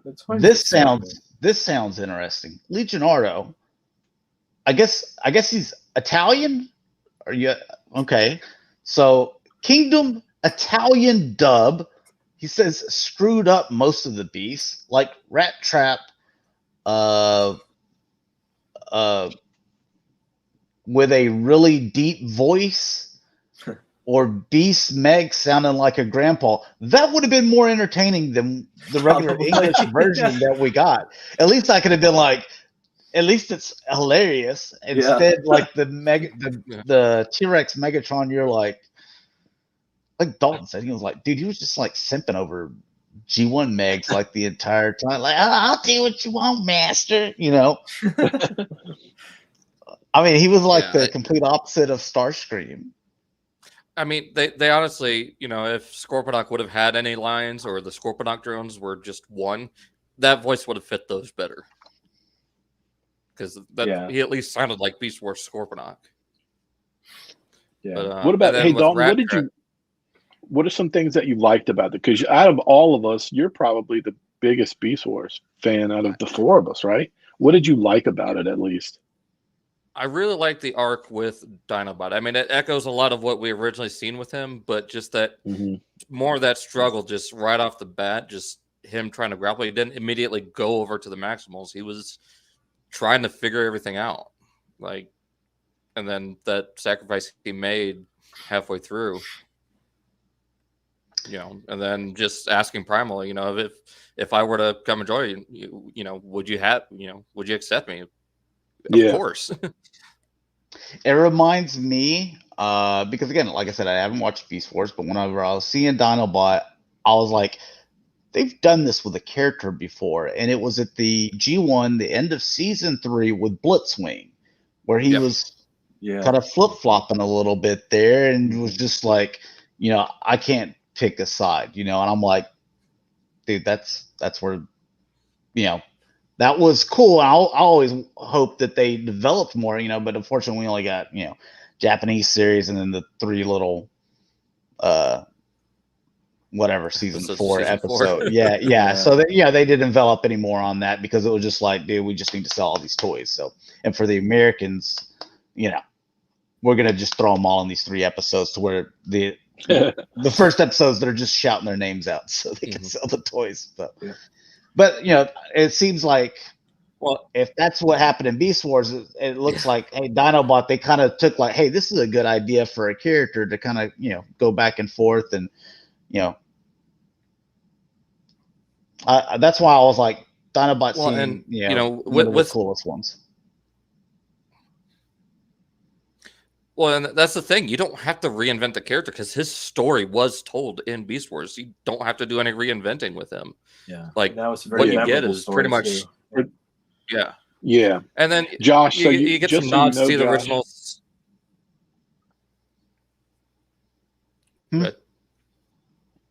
I was just going to say, Josh, just so you know, like one of the main story arcs or one of the pivotal moments in Beast Wars is Dinobot's story and his alliance shift. It's one of the best parts of the entire series. I think I've heard that before, and that's where I was just like, it seems like they took what they started with Blitzwing, and then they were just like, well, let's just do that, and we'll create this character Dinobot, you know. So I think what they did with Dinobot is what they were on their way to do with Blitzwing and, you know, and G1 is what I was saying originally. So, and I liked that, you know, about Blitzwing, and plus I liked Blitzwing. So I think that's why I'm like, if there's one character I like the most, it was Dinobot, just because I kind of like that, you know, alliance kind of shifting type thing. Yeah. Well, and there were some interesting things, like they made some nods to older scenes or episodes from Beast Wars, like the whole thing with Black Arachne and Starscream working together. That was pulled straight from an episode of Beast Wars. So I mean, I thought that worked, like with her being like the only one who knew who he was. But, you know, and instead of coming from a Cybertron that advanced into further technology, like they come from a post-apocalyptic Cybertron, you know, without the Allspark. So I like how they change a few things with it to tell the story a little bit better with these characters. Like they didn't have to shrink down to save energy or whatever. And I like how they actually utilize their beast modes, like for fighting. Like you don't see much of that with the Autobots and Decepticons. Yeah, that was my favorite part, is when they would go between modes and stuff. Because let's face it, in the first two parts of this trilogy, man, they're transforming behind rocks and behind walls and behind clouds. Like whatever they could do to save $1. It was a Transformers show, but without transformations. So anytime the Beast characters transform, I thought that was pretty cool looking. I thought it was better when I muted it, but it was cooler nonetheless. Add your own audio. Well, then, like the whole thing with the voice cast, like I think the actor for Tigatron would have been perfect for Dinobot, because he had more of that kind of gravelly sounding voice that you'd expect from Dinobot. Like I really like the actress for Black Arachne. Like she did great, and the same with the actor for B. I think he was probably one of the best ones from all three. Yeah, that's true. I agree with that. Yeah. Are you guys ready to move on? Yeah, I think I am. Get into some new stuff. We still have our Instagram shout out. Let me screen share. Maximize. All right, and I'll just kind of flip through a few pictures here. Rick, I'll kind of give you the floor. So I've been following this guy for a while. See the page up here? It's Billy Kessler. And most of his stuff is military oriented, and he does such a phenomenal job with it. Sometimes it's G.I. Joe, sometimes it's, you know, other 3 3/4 line figures. Sometimes it's I've seen some of the classified series stuff in here too. But no matter what it is, it's all practical effects. So sometimes you'll see some particles and some dust blowing up and things like that. You know, goes to some of the shots, you can tell like the setup on it is pretty awesome. But what I like about it is with the practical effects, it gives it some energy. And frankly, I love the military stuff. So it always calls my name. Whenever he posts, I'm usually pay attention to all his stuff that he's putting out. Blood. I love the ones that incorporate the vehicle, like that one right there. Just got a lot of energy. Like I said, I love the dust and the particles and stuff like that are floating at the bottom. Well, to see how some of these photographers do this with like fireworks or even like a little air cannon, and then air cannons, high-speed cameras. Yeah, it's amazing. It's pretty awesome. It's like that next level. It's an extra layer to just taking the photo. So yeah, I really enjoy this guy. Definitely give him a follow. Let's see if we can get to this one's pretty cool with the light coming down. Yeah. Yeah. Oh, yeah. There's another one that was kind of beside that one with Duke in it. Yeah. Just the poses, just if anybody's taking any photos, like sometimes just getting one of them in the right pose takes a while, like that Duke, for instance, and getting the gun just right. But then this guy's composition is really well done. If you know anything about photography, it's about leading people's eye, and this guy knows what he's doing. His compositions are always pretty good. All right, and get into some new stuff. Usually don't like to show stuff that's, when they've taken pictures of people's reviews, but, get your look at. Well, since Hasbro doesn't want to announce it right away. For whatever reason, yeah. I'm in love with this one. Wow. Yeah, I'm digging it. They did a lot better than I did with Cheetor. The other thing I don't like is how his paws look all smushed. But the yellowing on the side of the face and the legs doesn't bother me at all. It looks a little bit more realistic. I really love the metallic green on the face. Yeah. Is that from who on the assembly line? They were a smoker. Yeah. that yellow. That's how they save paint. Yeah, I think this looks pretty good too. And he's actually got his gun, unlike Cheetor. Yeah, it's true. All of the face sculpts have been like phenomenal on this line. Except they definitely for Rhinox. Always give you. Well, Rhinox, yeah, I have to say Rhinox is a step backwards, but he's one out of how many we've gotten. But yeah, this one, he's my favorite character, so I'm excited about it. Yeah, same here. I'm loving this. Blue Man Kuma. You got some studio series. This is disappointing. You expect him at least. Not by much. I think it's just a few paint apps are different. He's supposed to be a lot bigger because he's a completely different type of helicopter. Okay, gotcha. Because he was the first. Blackout was the first studio series figure release, right? He was one of the first. Yeah, he was the first one. They did the same thing with the original movie toys. They just repainted Blackout and called him Grinder. So yeah, they painted him like a light gray. Yeah. So I don't know what is it, like a Chevy hybrid car? It's a Chevy Volt. Volt, yeah. Jolt got like one cool scene in that movie. Yeah. Apparently, it was supposed to have a lot. How is it thrust? Huh? How? I don't understand. How is this thrust? Thrust is maroon and black. Maybe they're pulling a little bit from Armada, where he did have some green. Yeah, that confuses me. But I don't get it either. It leads me to believe they're going to do the Skywarp Thundercracker and put them in like a 2-pack and give them at Walmart or Target. Oh, things like this worry me. Things like this worry me. Seeing this thrust makes me question other things. This has been. I've seen this, for weeks or even way over a month, and like, hey, possible thrust, and I'm like, well, it's another figure, but I think you got the name wrong. If anything, that's Acid Storm. It should be. I mean, but look at Blitzwing. And so yeah, it's true. And that's why that's why I was like, we don't do the rumors here. We wait till it's we know it's out, and then they're like, no, it's thrust. And I'm okay. People seem to like this mold though, but I haven't opened it. I got the Starscream, but I have not opened it. It reminds me of the flying vehicles in Captain Power, where they had the handle hanging down, and because I'm like, what's all this crap down here?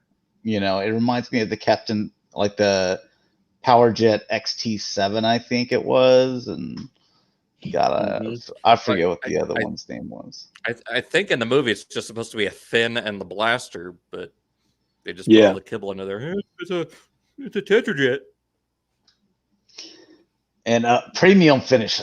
Some more guys are getting that premium finish. Dalton, please point out the premium finish parts. The silver rims, definitely. The rims are painted, so they weren't painted before. And more tampos. I don't think they were. Hey, is Takara calling this finish the best? I hope. They're calling it more better. No, I'm buying that version. This is a more better series. More better. more finish, more better. Finish. I would buy that. Film, I would buy that. Better. If it said it on the package, finish more better, I would buy that. That's good. I mean, is this why we're not getting the Rodimus with painted rims? Is because a year down or 6 months down the line, they're gonna paint the rims finally because we've been asking about it, and they're just gonna call it premium finish? Yeah, probably. What's funny is there's a silhouette teasing the next ones, and I think they said the next siege mold is Springer, so you're gonna get Springer without the battle damage. That's $50 I'm gonna have to end up spending. Yeah, I'll probably do that. So what's the premium finish with this? This guy looks like he's been left out on the blacktop. Well, right there, he's got more of a wash instead of having the weird burn marks all over him. Where's the wash? Like, are you talking about all this black stuff?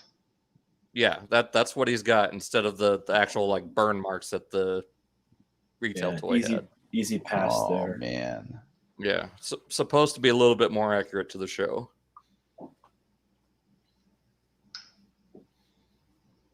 I mean, for what it is, it looks fine, but not for me.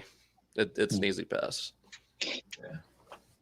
Like if you want it, good, sure, get it. I ain't stopping you. I mean, I'm so glad they didn't do any of that stuff with this Jetfire. You know, put like a bunch of markings and crap on them.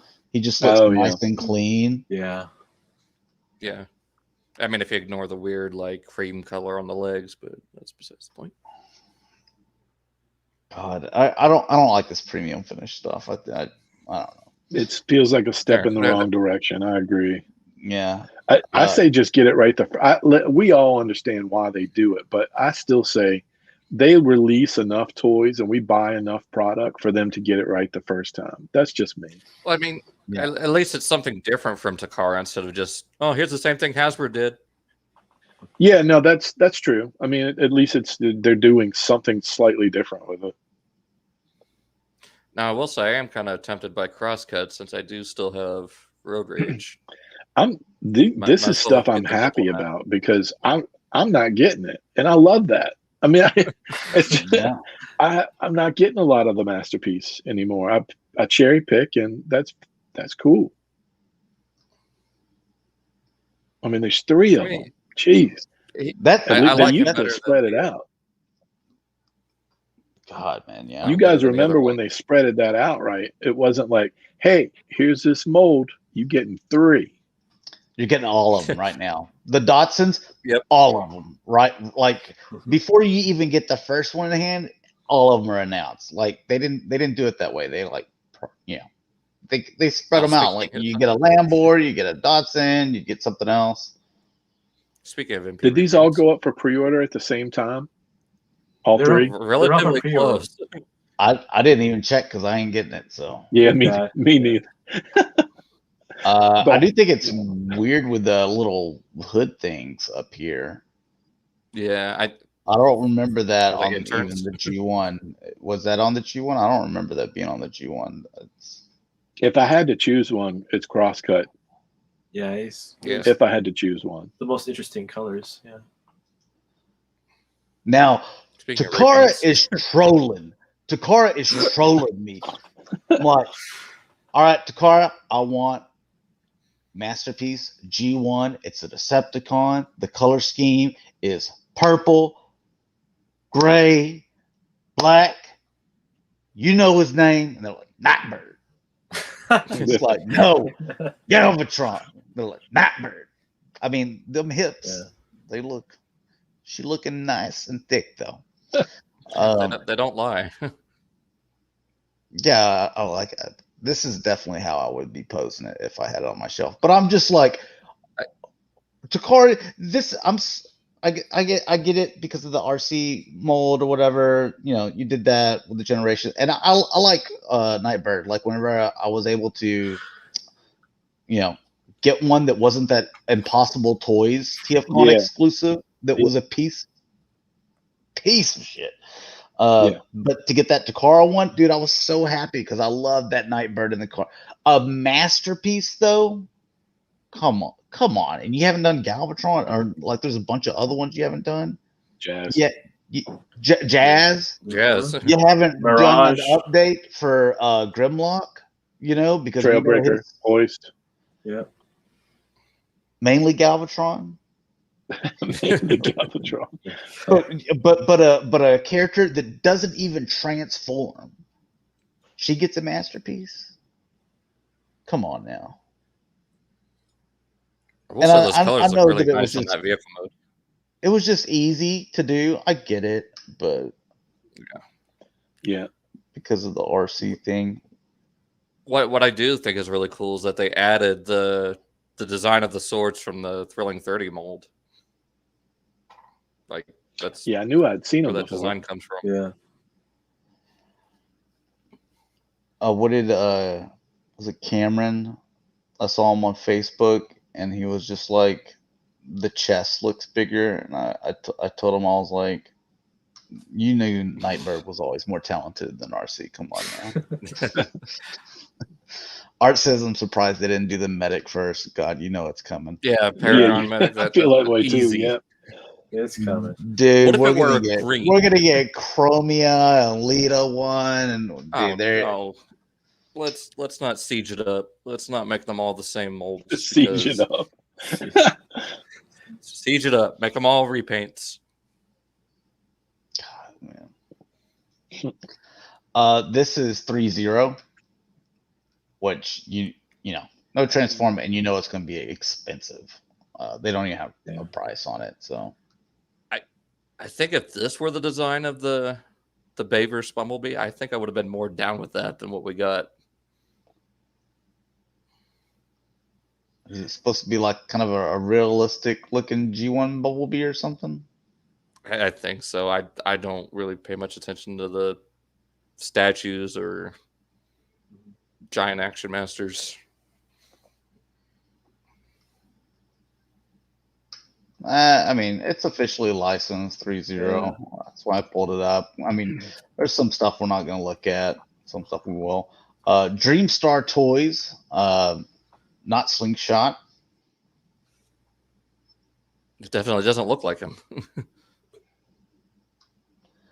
Yeah, those feet, like those calves, are chunky boys. Like his thigh is like right here, and then his calf is just. Well, and then the feet look like they're the intakes of the Harrier jet, or something. That is weird. It's definitely a different design. It doesn't look like your typical like TFC toy where you just push them together and slide it up. Definitely stylized. Jet mode looks nice, huh? Yeah, jet mode's cool. I guess if they can pull off a decent jet mode, I don't know. There's got to be someone out there that likes these.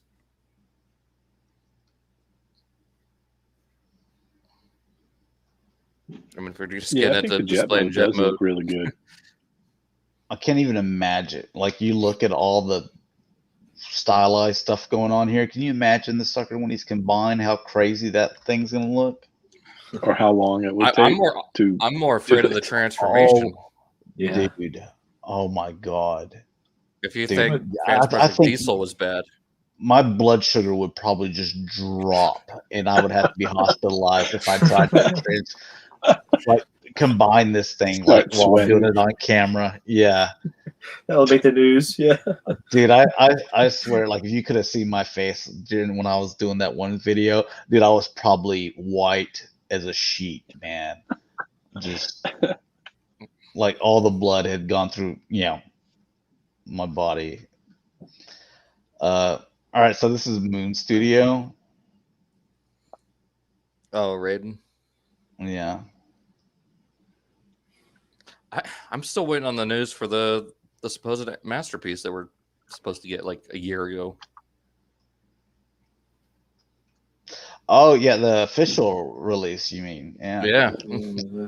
Sort of disappeared, didn't it? Is that the Victory Fund?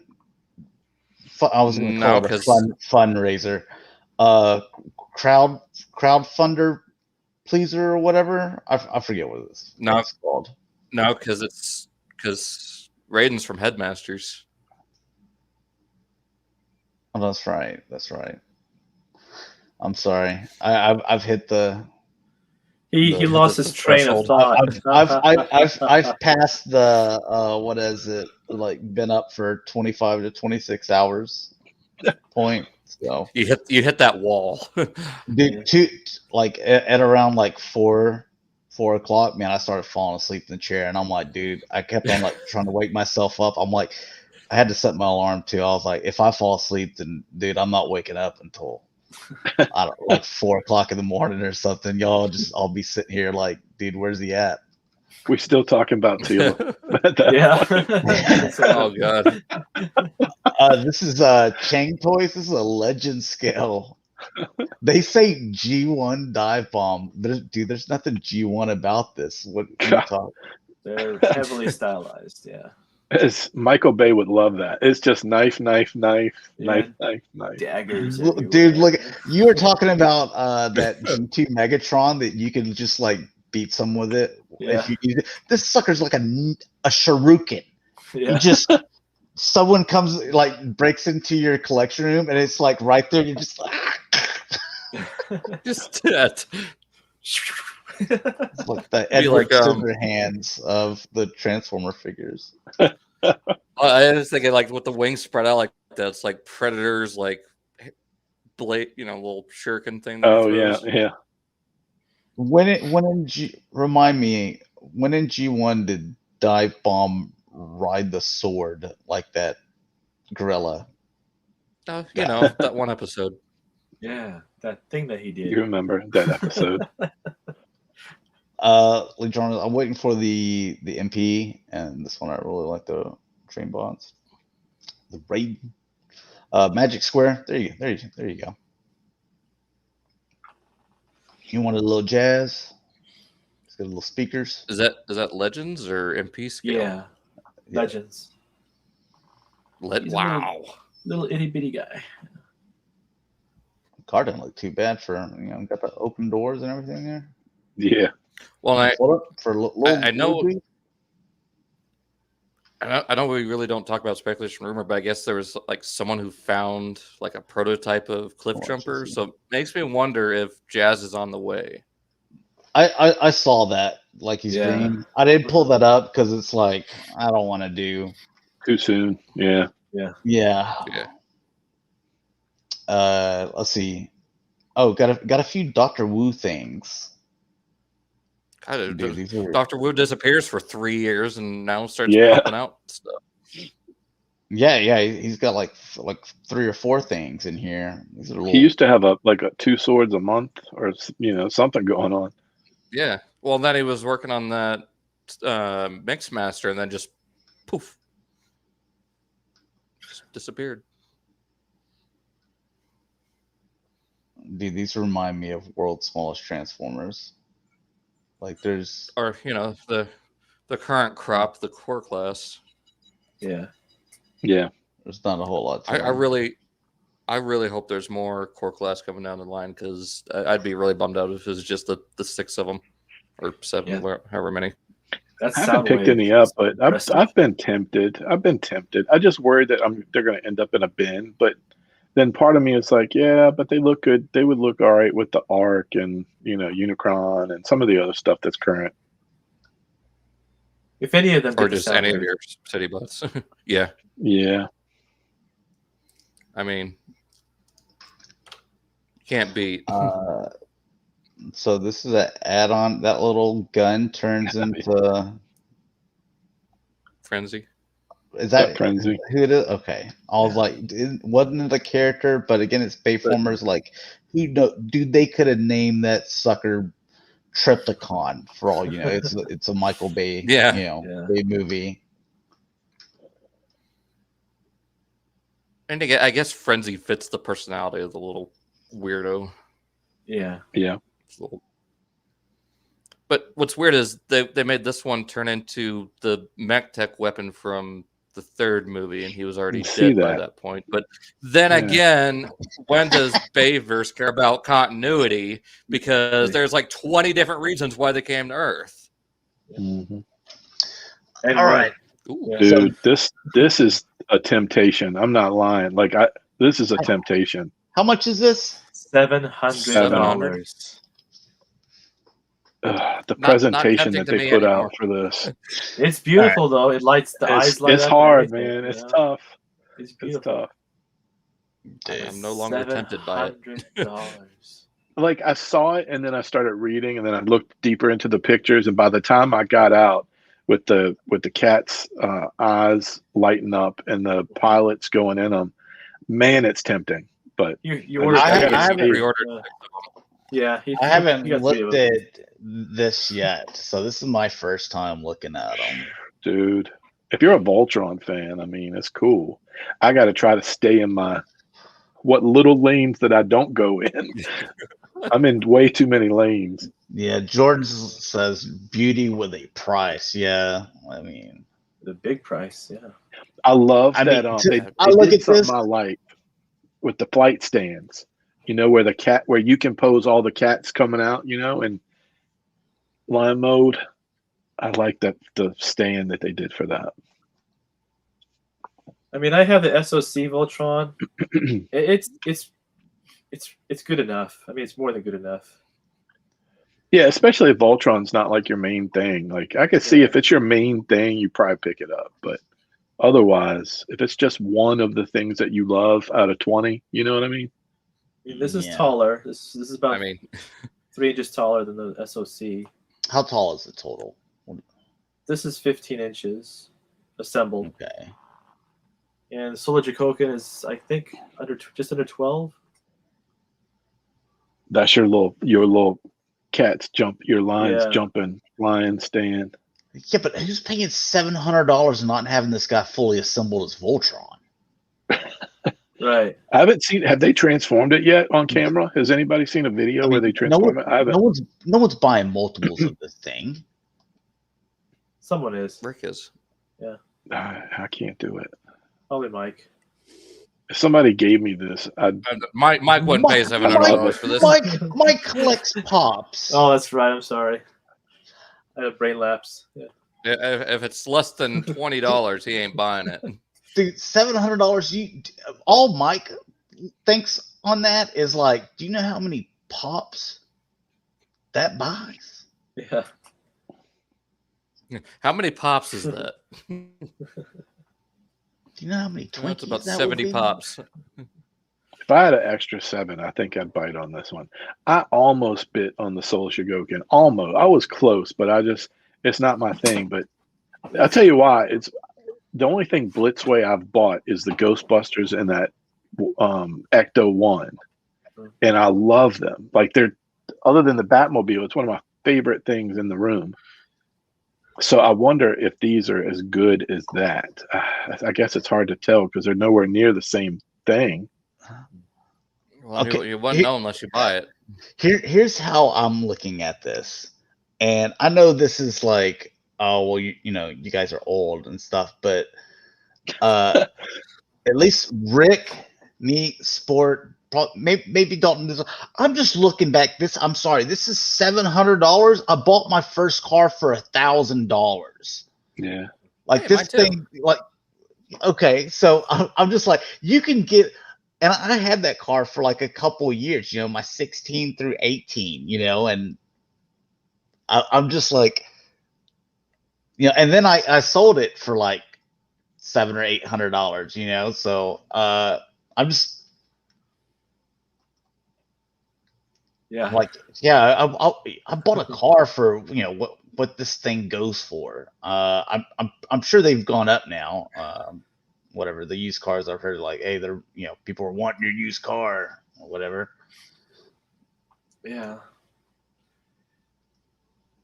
Lee Jarl says, I have the Lego Voltron. It's almost as big as Trypticon. That'd be Yeah, cool. that sucker's huge. Yeah, I remember when that came out. That's kind of cool. Cool item. All the knockoffs that came out. Like stuff like this. This is that stuff that starts to tempt me. These little men. Like once you get your little men that go in stuff. Oh, Stuff what if they had little motorcycles that they could just like roll up into their? Oh, if they had little motorcycles that came out the cat's mouth or something. That would be amazing. As long as it wasn't the cat's butt. Don't want that. I was just thinking that. Yeah. they just roll up into the Poop out the rear end. motorcycles. So what? Would the box be the litter box then? Oh god. Yeah. See, I like it the is light. right I do like the cat eye lights too. Yeah. It's different, a little different than what we've seen from other folks. They're calling glad that, I'm not in this deep. they're calling that roaring face, dude. We all know what face that is. Don't try to be slick and call it roaring face. We all know. It's roaring all right. Some origin stuff. Got yourself a deluxe. I'm excited about this one too. Yeah. Chest pump. This is always a fun character. Musketor? Is that what his name is? Yep. He even comes with the sucking out your blood effect too. Did they do the pump feature again? Yeah, it says it. Yeah, it says I think it does. It's got the chest pumps, red fluid. Yeah, so I mean that's something that the Vintage did too. Because I guess Dalton, you didn't know about this guy, or no, I've never heard of this guy before. Yeah, so that was the thing. Masters of the Universe, like each one of their guys usually had like some type of gimmick too. So, like Snout Spout, the elephant head guy, like you could suck up water and spray it. Well, what wasn't Leech the same way too? Or Leech had like little suction cups, So, Stinkor actually stunk. Mossman same with too. Mossman. Yeah. So they all had kind of like their little gimmick and stuff. So just the fact that he had like you could kind of press and squish blood in his chest, that was his thing. And it's a mosquito, so the gimmick made sense to get correlate with the character. Palace Guard. Okay, well, is this the one you were ranting about earlier, Sport? Yeah. I like the Palace Guard. Yeah, Palace Guards are cool. You can also turn him into Men at Arms without the mustache. Yeah, that's awesome. I like that they did that. So Beastman, it's a big boy. Anybody seen any dates on these? Are these supposed to hit? Okay, that's not too far. I haven't seen the first ones yet. Some people are saying August, but I've officially October. Yeah. I'm looking forward to these. Spycore looks great. Yeah, I like Spycore. Man at Arms. We all know who this is. Yeah. And four is not too bad for like a wave. The question is how many exclusives are going to go along with it. That's the thing we don't quite have a handle on what that's going to look like, but we know that there's at least 2 so far. I'm so they're tired of going that to release word. a regular Scareglow. Yeah, I'm tired of it too. Yeah, I agree. The exclusives, man. Now that Mattel is doing exclusives too, it's yeah. But there will be a regular release of this down the road. I don't know when it's supposed to ship. Haven't seen anything about it. It is, but only his head glows. Not the bones. Not the bones, just the head. So I'm hoping the regular release will have the bones glow to change it up. Oh, what's going on, David? Be the clear missing, like the clear one. Missing Count Marzo, dude. I haven't heard from him in a few years, so I don't know what happened to him. There's a few people from the old days, but we haven't heard from in a while. Yeah, I mean, he was always active on Twitter. Like, dude, he would fill your timeline up like quick. Like anyone tweeted anything about Masters of the Universe, he would retweet it. And so this does look really cool. I need to I sit down like and watch that tonight the before. wired cape thing is cool too. Yeah. I mean, I Yeah, like the that's box. the I mean, I way to like do when it. they do cool boxes, but you know, I hope the mainline one still has like the wired cape, and they don't do just the little fabric hanging in the back, because the wire just makes it so much more dynamic in your collection. Yeah. Even if they do Mhm. even if they did the plastic capes, as long as it's a dynamic cape, that's cool.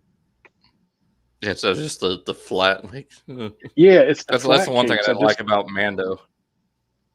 Yeah, that too. George Yeah, he said, "Did you guys get have any luck with the Mattel exclusive? I had Sergeant in my cart and had to wait 4 minutes. Then it was out of stock." No luck here. I can tell you in the first 4 minutes, I got one Scare Glow. I went straight back in to get a second one for sport, and I got in the line and I was waiting in the line, and then it just hung for like 5 minutes, and then at the 10-minute mark, it said sold out. My wife was able to get in within the first 4 minutes and get 2 of the Sergeant Slaughters. That's what we had as far as luck. Yeah, I didn't even. You try really anything. You needed to be going through the line by the 4 minute mark to make sure that you got one for sure. I need this for Black Series. I like the Twilights. What a weird choice that they're doing, with that particular Clone Wars series. Yeah, speaking of which, I need to watch episode 14. I'm behind. I haven't watched any Bad Batch yet, but that's all of them, right? 14 episodes. 16. No, so there's some. Yeah, there's more. There's 16. Okay. There's at least one more, up to maybe 2 more.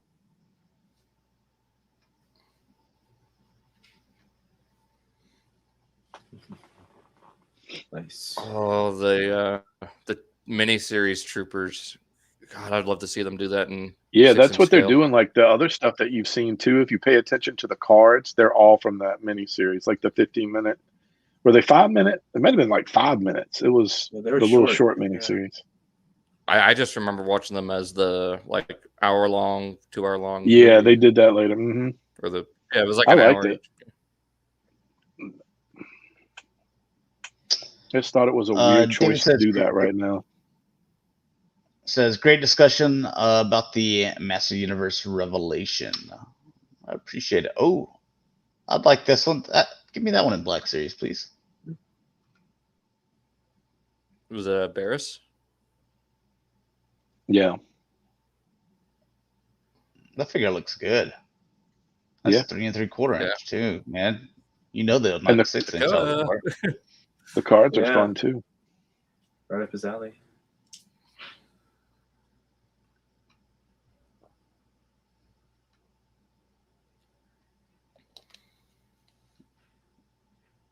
Battle droids.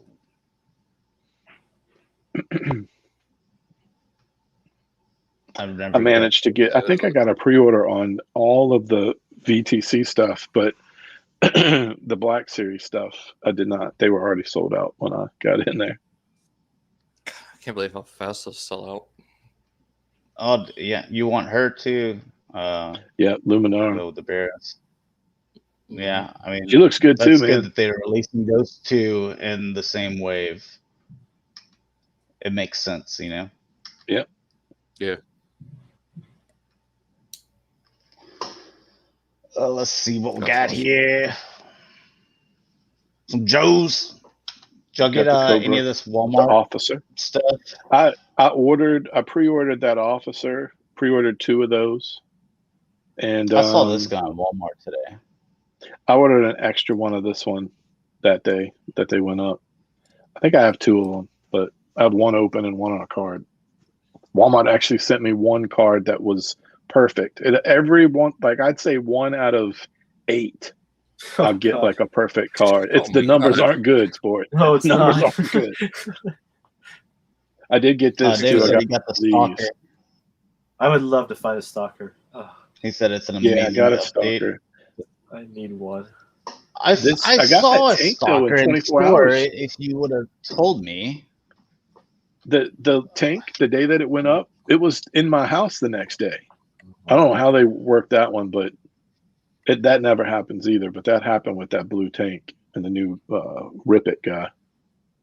What What weird is name. the version 2 Snake Eyes on a version 1 card? No, isn't that just the first one?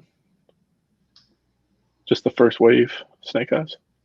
The retro? Oh yeah. Well, they messed up on it. Action figure expert. Speaking of GI Joes, did you guys watch Snake Eyes? No conversation about Snake Eyes. I heard it was bad. Yeah, Is it I out? didn't know it was out. I went to the theater. First time I've been to the theater in a long time. Went to the theater to see it. When I was talking to some other friends of mine, I put a 7 out of 10. I thought it was pretty good. It's not a G.I. Joe film, but you know that because the name of it is Snake Eyes Origins. But it's pretty good.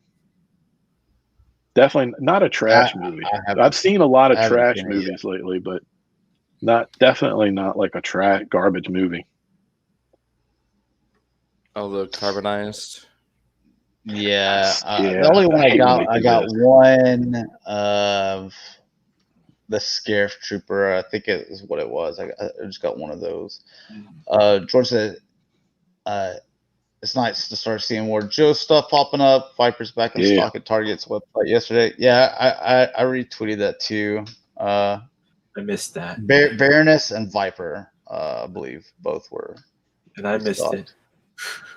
Really? I retweeted like. Yeah, I had a lot going on. 5 a.m. So like 3 a.m. your time. You need to keep your eye on your Twitter feed, man, all hours. What did you get your Viper Sport, Mike, or either Josh? Somebody had them. Who had the extra Viper for Sport? Mike. Mike has the extra for Sport. Yeah. You got to get a hold of it, man. I need one more. Yeah, this is the one where and it limited me to one. You know how I want to army build my stuff, man, but just one. So it's like going to be like a one-off. So sucks. I had pre-ordered that whenever they went up, I put in for the Heavy Mando, and then the next day I said, nope, I canceled it. I'm like, I can't react like that. I'm not getting the carbonized stuff. I'm hoping they'll stop doing it, but well, I'm just one person. I know people that ordered more than 4 of those things. Wow. George says Baroness and Firefly are still in stock now. It's amazing. That's awesome. Tempted about Baroness, so we could have her with Cobra Commander. I've had both of those. I knew they were going to do this, but I thought this was going to be a tier for Galactus. I think I put that in our chat. They were going to do it. Carol Danvers binary. Dude, this seems like this wave looks so weak. Oh, the cartoon wave? What if? Yeah, that's that cartoon. I mean, they even look cartoony. The Doctor Strange looks pretty interesting, but that's really the only positive I've got. And then how they slid this Loki. Yeah. I want that one. I'm gonna buy that one. Mm-hmm. I have no intention of building that watcher. I just want that one. T'Challa Star-Lord looks pretty cool. I like the purple on the outfit. And what is that? A Hydra? I do need this West Coast Avenger. I do like Tigra. This is Cheetah ripoff. There we go. And then I'm sorry, zombie stuff. Yeah, Marvel Zombies. Yeah, zombie. Yeah. It's been around I'm surprised it's just coming out now. It's been out for years. This is what's weird to me. Like, I didn't have any idea that they're doing a zombie hunter Spider-Man. So I thought it was like a Doctor Strange version of Spider-Man. Oh, like David said, if they could do that with the animated figures, with the X-Men animated series. Oh, please. Oh, please. Gimme. I mean, but the other ones, I mean, the way that they've done them too, I mean, they look really good as well. So is that no. Didn't someone say that Tigra was supposed to have like sculpted fur or something, or am I missing something? Nah, I haven't heard that. I heard it was an all new sculpt, but that was all I heard. Yeah, because there was another one in the old Holocaust Build-A-Figure wave. She's in that wave, I believe. I have that one. Haven't opened it, but Oh, here we go. What are you gonna call? oh yeah, now that the trailer is out, they got some. Although they have not Jason- shown the Jason original Reitman. Ghostbusters in the trailer yet. This was the first time we've seen them. So- It's weird that it's a toy. So is it a toiler? A toy spoiler? Yeah. Yeah. I think That that Pterodon trailer looks got interesting. everybody. That trailer seemed to whet everybody's appetite. It cleansed the Yeah. palate, so to speak. The little kid doesn't get a proton pack. That's Now, do they all come with a stream, or Those Seems- three do. That's what it looks like. Yeah. well, I mean, didn't they advertise like the other ones, and then it was like, no, you had Well, to buy. like, Like I'm just- Winston was the only one that Yeah. came Had to with buy one. Well, You had to buy one. that's why I put a question mark, because come on, Hasbro. Yeah, I do like the little the RC ghost strap. I think that's Me too. I think Yeah, that's a that's great. cool. I think that's a great idea. It's fun, That especially if makes you're a me t- kid. You guys remember having remote control cars when you were a Oh kid? yeah. Yeah. Yeah, I oh, mean, yeah. it's pretty awesome. Remember going into What- Toys R Us and seeing that they had mo control planes and submarines. Yes. I'm like, how does a how does a mo control submarine? Like, Yeah, they had like it's little electronic going speedboats, underwater. Yeah. helicopters. It was pretty cool. Well, it just the RCA ghost trap just reminded me of Black Ops with the RCXDs. Oh, and we've looked at Demona, right? I pulled her up last. Yeah, show, right? I think so. I'm, Yeah. So, yeah. I'm stoked. I just don't want her to break. Yeah, she looks great. Yeah, I had to cancel my pre-order on Goliath. I'm not sure if I'm in on the line yet or not. 100%. What? And Well, then I think you are, Dalton. I think you should be. what's his name? I What's don't that know. one called? The T. They I don't log. It's Yeah. Thaylog. It's Goliath Thaylog. backwards. Yeah. Yeah, I mean, you know, Nick is about them repaints. Yes. Mm-hmm. That's where I'm like, man, I'm probably just gonna get the original, cast of them, and then I just don't want them to do exclusives, and I know they are. You know they are. As soon as they Brooklyn. start doing Brooklyn's gonna be a Target exclusive. or like if they do Oh, the God. multi packs, because I'm not collecting the NECA turtles like you guys are. Some of you guys, I don't want to have to deal with that. I just can't take any more. I'm already up to my eyeballs in exclusives. This one or watch- here was a loot box exclusive, and Randy, I saw him plenty of times on Twitter. This is the only way you'll be able to get this Danny figure is if you do their weird loot box. Oh, I remember. thing or Yeah, I whatever. remember that. And I'm Yeah. like, well, you know what? I don't even care about this figure anyway, So I'm like, keep their loot box because, I don't want to do it. Well, here he is coming out regular, Walmart exclusive, not even a year later. I'm like, and I also remember Casey Jones where people were like, hey, let me take the mask off of this movie, Casey Jones. And it was just like a horror face. Because like they didn't do anything to it because they just had the mask glued onto it. So some people removed it, and like there's nothing there. And they're like, yeah, we couldn't do that removable face, like maybe because of lightness and stuff like that. Well, here he is. Yeah. Dude, No, it's not because of likeness. It's because you wanted to sell us this figure yeah, again with and without a mask.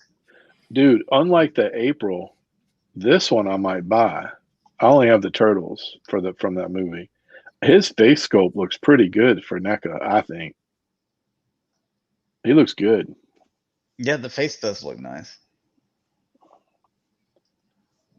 Yeah, I think if you guys see this one, let me know because I'll pay you for this. I want this one. This Is is it Walmart. Yeah, I do want that one. And they're doing. We've already bought 2 of these, so I don't understand what's happening. Something different. Or I don't know. Maybe there is something.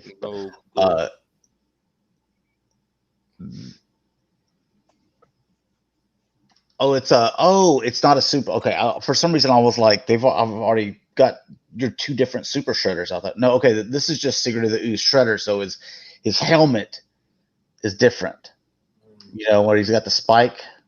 Yeah, and he's got the purple instead of the maroon for the main outfit. Dude, I'm good. I don't need that. Complete the line. Look, he comes with a dandelion. Like, I'm good, man. Like, I've got the shredder, from the first movie, which looks better anyway, and then I've bought two of the super shredders. I think I'm well represented, as far as movie shredders go. I guess they had to take the mask off, and he's got his all scarred up face where Splinter looks like he just went to town. Or I guess it's the garbage truck too. So whatever. Yeah, that was a kind of a dark moment. Yeah. Casey Jones just playing. Oh yeah. Yeah. So is this cake different?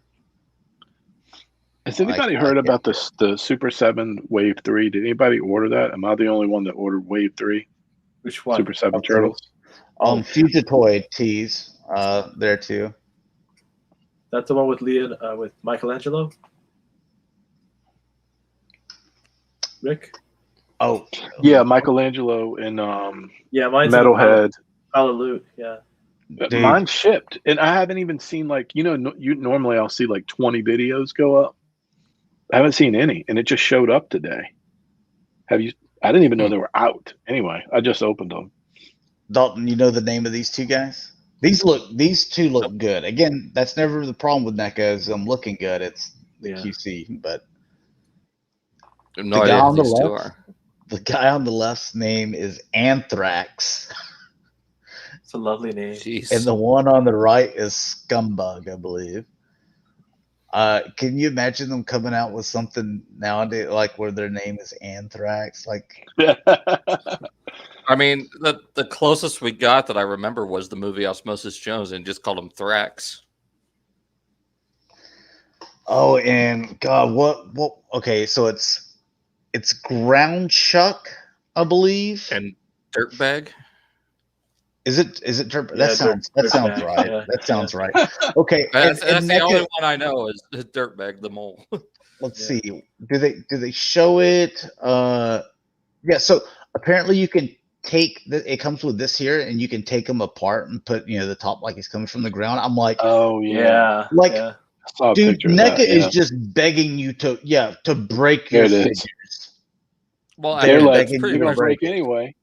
So cool idea. I was gonna say, you're not taking it apart; you're just breaking it. So there you go. You can still have it. That's a cool idea. I love this option. Do you know the names, Dalton? Nope. I don't know these. I believe it's Wingnut and Screw Loose. Yeah. Yeah, Wingnut was like the only one I could think of. Dude, I thought he was cool. They're going deep in this line. What year was this, Josh? Like this type of character deepness was happening? Any idea? Oh, no. I don't remember. There were 10 seasons of that show, so yeah. I'll take a stab and guess 91. And then some of them, man, they kind of started dwindling a little bit. Yeah. Like it came on strong, and then this, I forget what is this, $150 or something ridiculous like that.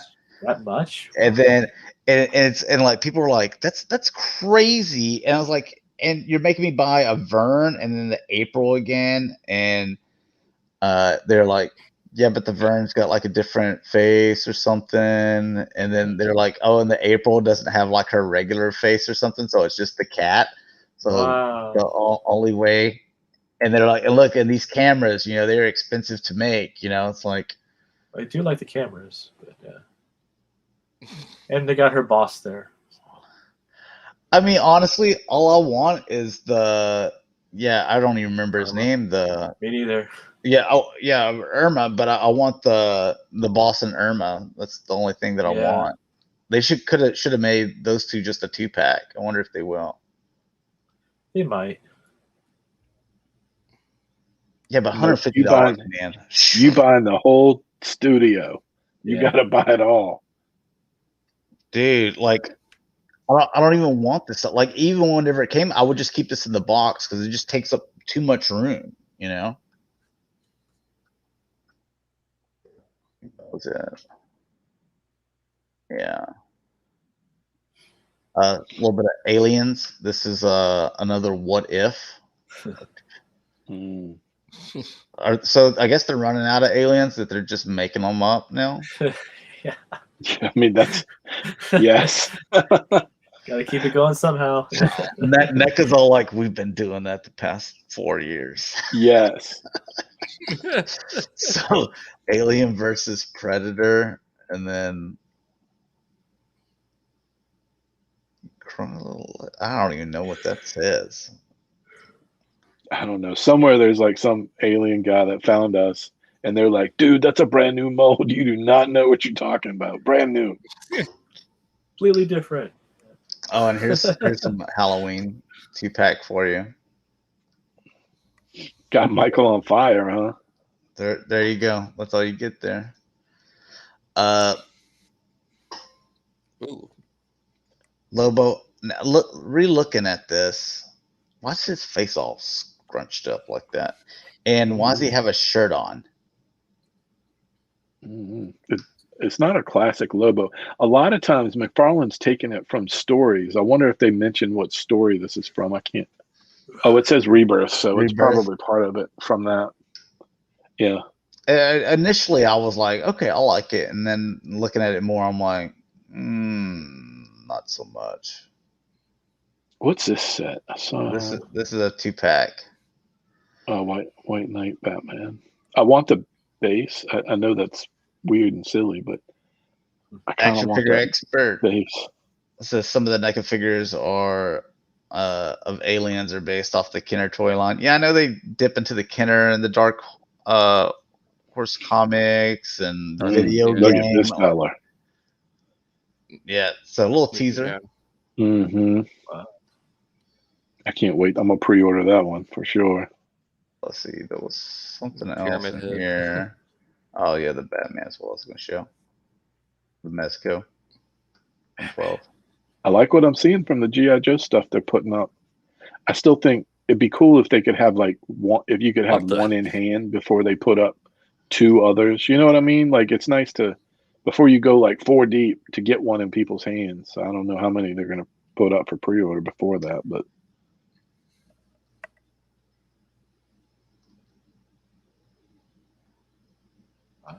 This is 84 one. Okay. Yeah. Still haven't seen it yet. This is Mayfax. You haven't seen 84 Wonder Woman? I haven't seen any really of the DCEU stuff. I like the first Wonder Woman better than the 84 one. Yeah, me too. Yeah, that's what I've been hearing a lot from people. But dude, my favorite part is when they're just like in the mall and you're just seeing all that 80s goodness, like, you know. Yeah.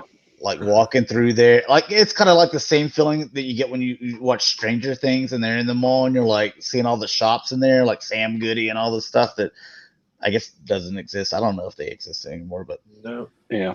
Suncoast doesn't exist. Sam Goody, Musicland, gone. That's just another tempting figure. This one right here, Cyborg Superman. Yeah. He looks really good. I'm doing some of the Hush figures.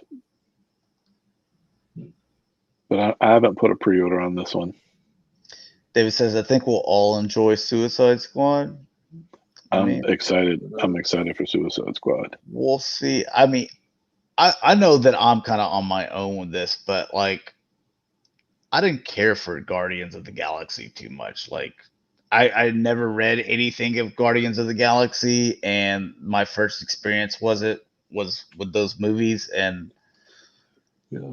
I was just like, I guess I it's didn't know much okay. about him either. I was like, this here, Bayfex. Well, not this particular figure, but there's one I'm gonna get to, dude. I'm buying. Not those because I already, dude. I'm done. Yeah, with we that. are. Yeah, DC. I mean, if you have the DC, there's no need to try it. Yeah, this right Huntress. here, I am buying. I went on BBTS last night, and I'm like, is the pre-order up for this sucker yet? Nope. I'm like, dude, I'm locking it in. Was it up or it wasn't? No, it wasn't. Okay. Yeah, because I don't even know how much it costs. So, but I'm like, I'm getting it. Yeah, it's a 6-inch figure. I got the Batman. I got the Superman so far, and they're both stellar. Like, so she's going to be amazing too.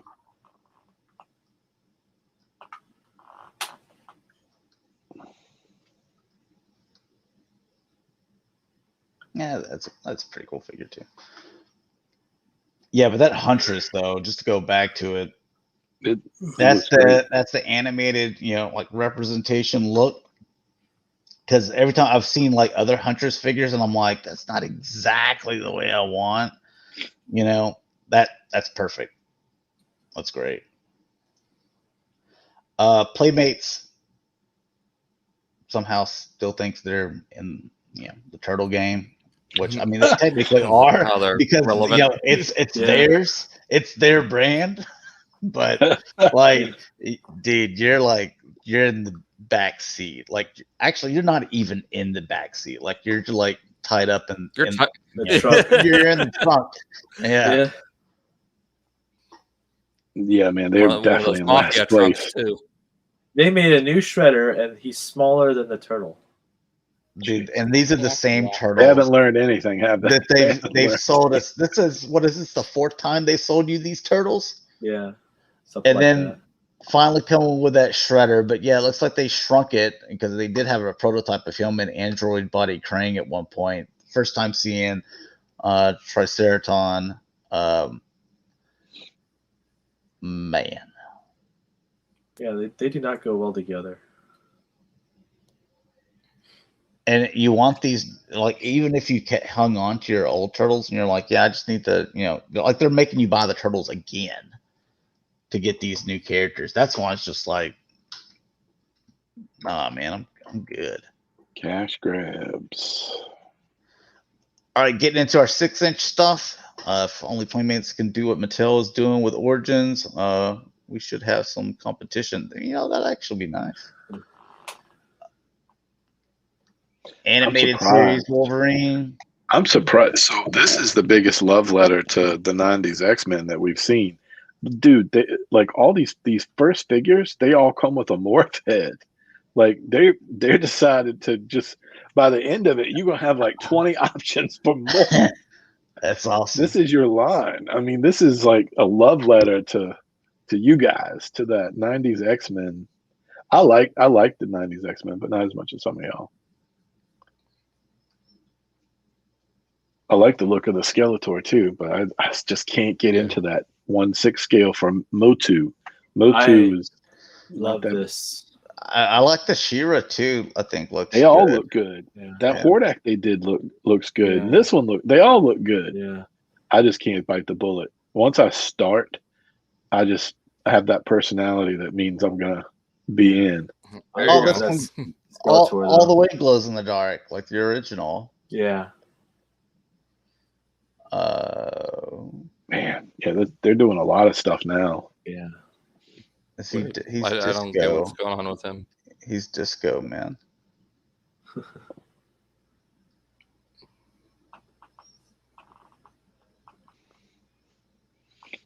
Multiple heads there too.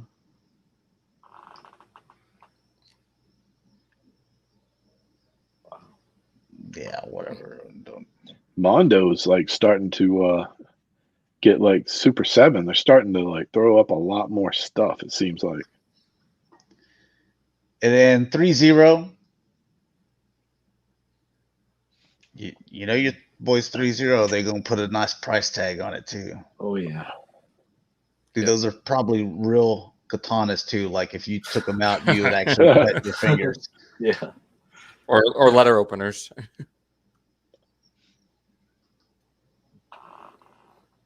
This is different too because it's not like the digital camo that came on the version 2. The Arctic, yeah. Yeah, this one's just camo, and then you get your hood. Maybe I think it looks you get pretty some cool. claws. Yeah. I put a pre-order on it. You did? How much is it? Yeah, I think they're all under 150, maybe. Really? It's on BBTS. Yeah, Okay. I think so. I put a Let's see. pre-order on this and Snake Eyes. I see you get the arrows and all the stuff, nunchucks, swords. So, okay, that's cheaper than what I thought it would be. Look at this. Hot Toys. Thank you, Zack Snyder, for getting this figure to finally come. I mean, they showed this back in 6 years ago, whenever the movie. They showed this that long ago, and because of the Snyder cut, they're going to complete the team. Thank you. As soon as this went up, I was like, bam, I was there. And it's gonna have all this light up too. Yeah, The eyes, the chest, the hands, and stuff. yeah, looks awesome. Nice, man. So I went back and got all the team before the prices went crazy. Some of those prices now for this stuff is just, I wouldn't pay it now if I hadn't gone back and done it previously, because I knew this was going. I knew we were going to get him. Now I have my complete team, and the Superman's already on its. I mean, that's already pre-ordered, the black costume Superman. Yeah, that one looks cool. It's nice when they finish. Look, Hot Toys has a history of not finishing what they started. So they showed that King Shark, but I know they're trying to troll me. They're the last time they did Suicide Squad, I got Deadshot and Harley, and they're both really good. Oh, But then they didn't do anyone. They didn't do my Captain Boomerang. So I know what they're doing. They're trolling me with King Shark.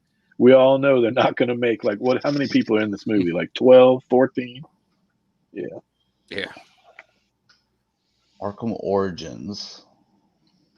Oh, we just know you're really looking forward for that Weasel. The Weasel. Yeah, Hot Toys Weasel.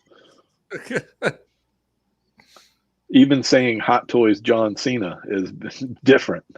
I never thought about that before. You'll never see it on my shelf. So you need some John Cena on your shelf. No. I mean, you literally won't see it.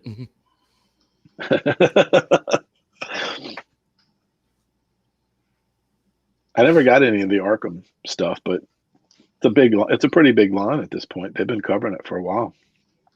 I love the games. He's a chunky boy. I miss those games. I think there's that Gotham Knights game or whatever it was they showed last year. That should be coming out soon. Yeah. I gotta find. I guess I'm gonna have some help finding a new PlayStation or whatever it's gonna. I'm assuming it'll come out for PlayStation. Let's see, and some more Hot Toys. So this is Hot Toys. And there's some Sideshow in here. Just have this tab and one other tab left. The other one's Star Wars. So it's just showing off all the suits. God, who are all the characters in the Gotham? Oh, Batgirl. I'm playing as Batgirl. Called her. Yeah, I mean, it looks awesome. You can play as Nightwing. Robin, is it Nightwing, I think it's Damian. Is it Damian? Is it Damian or Tim Drake that's in it? I can't remember, but it's one of the Robins at least. It's one of them. I know Nightwing and Batgirl are in it.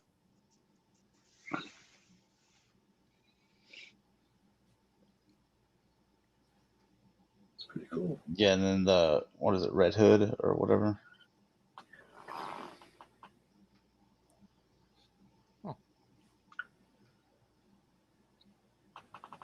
Yeah, This probably Red Hood, I think, is in it.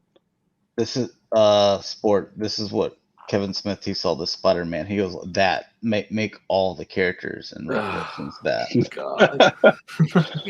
Probably. Take an eye from every one of them. Yeah. Merman, Whiplash, Trapjaw. Hey, that was I would like to say that's probably Mattel, because not only are we getting the flashback classic designs of characters, but we're getting like that Beastman and the Tila that are in Right. the forward, the present. Right. Now think about all your villains you're going to buy twice probably if you want them. The option is there. It's Mattel. You know what's going to happen too. They're gonna milk it. Yeah. You're going to get all the different versions.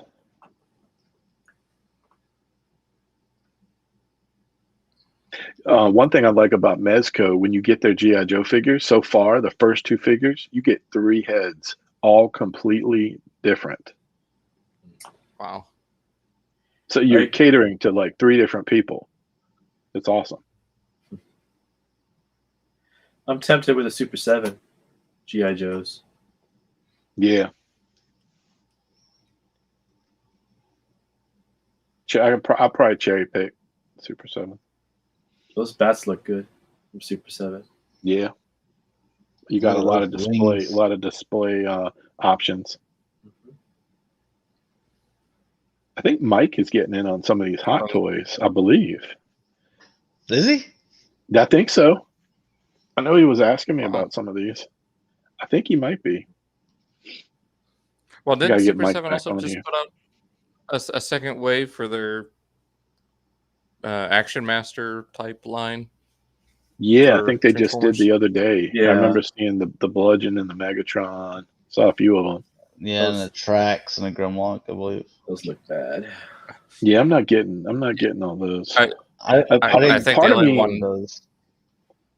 Part of me thinks I should pick up Prime and Megatron and just put them in a box, keep them for 5 years, and if they end up doing a wave 10, I still got my Prime and Megatron. Sell them and buy something awesome for Christmas. Part of me thinks I should buy at least the 2 big ones, but not to open, just to keep and.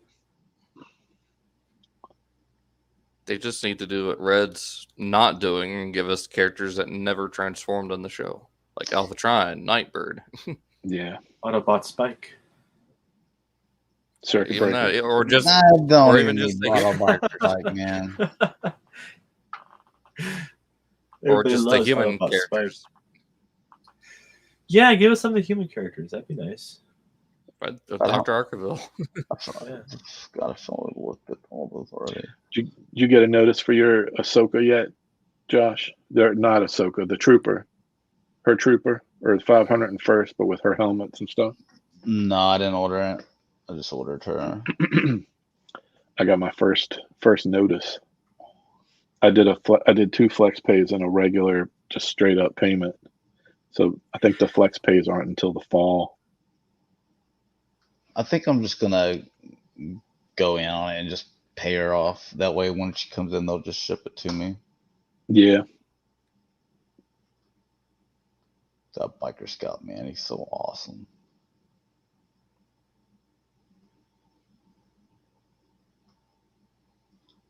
I love that color blue. Mm-hmm. Yeah. I think that's what kind of ties them in. Looks Really good. nice.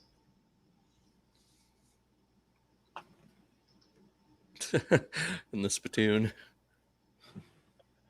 I didn't think they would be doing all of the squad though. I'm okay buying them like Black Series. You get your whole squad for like $60. You got all 3 of them. Hot Toys, not so much. Yeah. Oh, Fennec Shand. Yeah. Yeah, I mean they're doing every character. Mando, Hot Toys, and Mando right now is hot and heavy. Some super battle droids.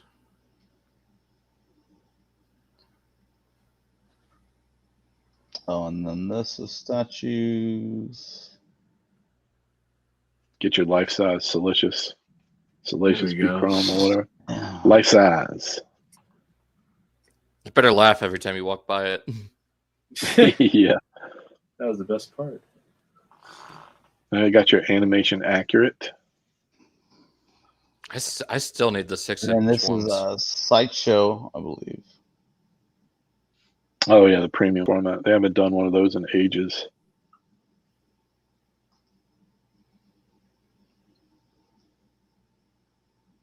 if anyone's still able to the find original premium Grievous, I think I bought it for like $425, and I sold it for $1,400. Whoa! Yeah. Wow. So they haven't made it in a very long time. So I don't know if That's two of those Voltrons you can get now. Yeah. I know. I had a bunch of premiums. I have a handful of premiums left, but I sold most of them. People paying crazy prices. It's worth more to them than they are to me. That's for sure. Just sell your HasLab Unicron. You can easily get your 2 Voltrons. What's he going for now?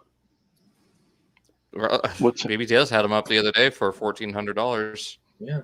What? Oh, yeah. I wonder how much, like, as a set, if you sold it as a set, our MOTU Classics Castle Grayskull and Snake Mountain with boxes 100% complete, because I still have both boxes. Oh, and I got the Point Dread. Yeah, I mean, what could I sell my collection? I'm gonna finish the collection. That's one of my goals for this year. But wonder what I could sell the entire collection for. Every figure, all the vehicles, and the playset. Thousands. Yeah, at least. Well, I mean, some of those figures are Snake Mountain, Castle Grayskull, and Point Dread. They've got it like a whole set with boxes. That would I bet you could get $4,000 on that. That's crazy to me. I bet you can. I mean, I've seen Snake Mountain go for $1,700 last time I checked. Jesus Christ! Yeah, and Castle Grayskull. Imagine if you didn't have it at all, and you were just starting collecting. What does that feel like?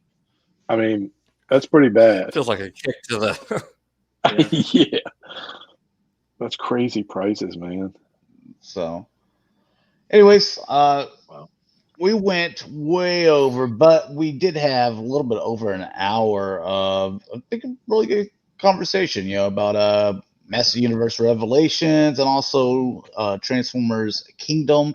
So, if you kind of caught on towards the end and you missed that, it'll go in video form soon, and you can go check that out. If you have your own thoughts in there, feel free to put them in the comments whenever it goes in a video form. We can check those out as well. And any ideas for Mount Rushmores, you can put them in the comments once it goes in video form as well. And, we'll take those on. So I'll be able to read those. But let's go ahead and sign out. Tell people where they can find you. Dalton, you kick us off, man. You can find me everywhere, Daltonian's TFs, YouTube, Daltonian95, and Twitch is Dalton's TFs 95. I'll be possibly streaming here in about an hour or so after I get something to eat. So go check that out. Nice. You can find me here on YouTube as Sportimus and on Twitter, Facebook, and Instagram as Sportimus Prime. You can find me on Twitter and Instagram as Shatrdglassjazz. And you can find me, G1Xtron, on Twitter, YouTube, Instagram, and Facebook page, the G1Xtron. So thanks a lot for watching, guys. Hopefully you enjoyed, and we'll see you in a couple of weeks. Peace.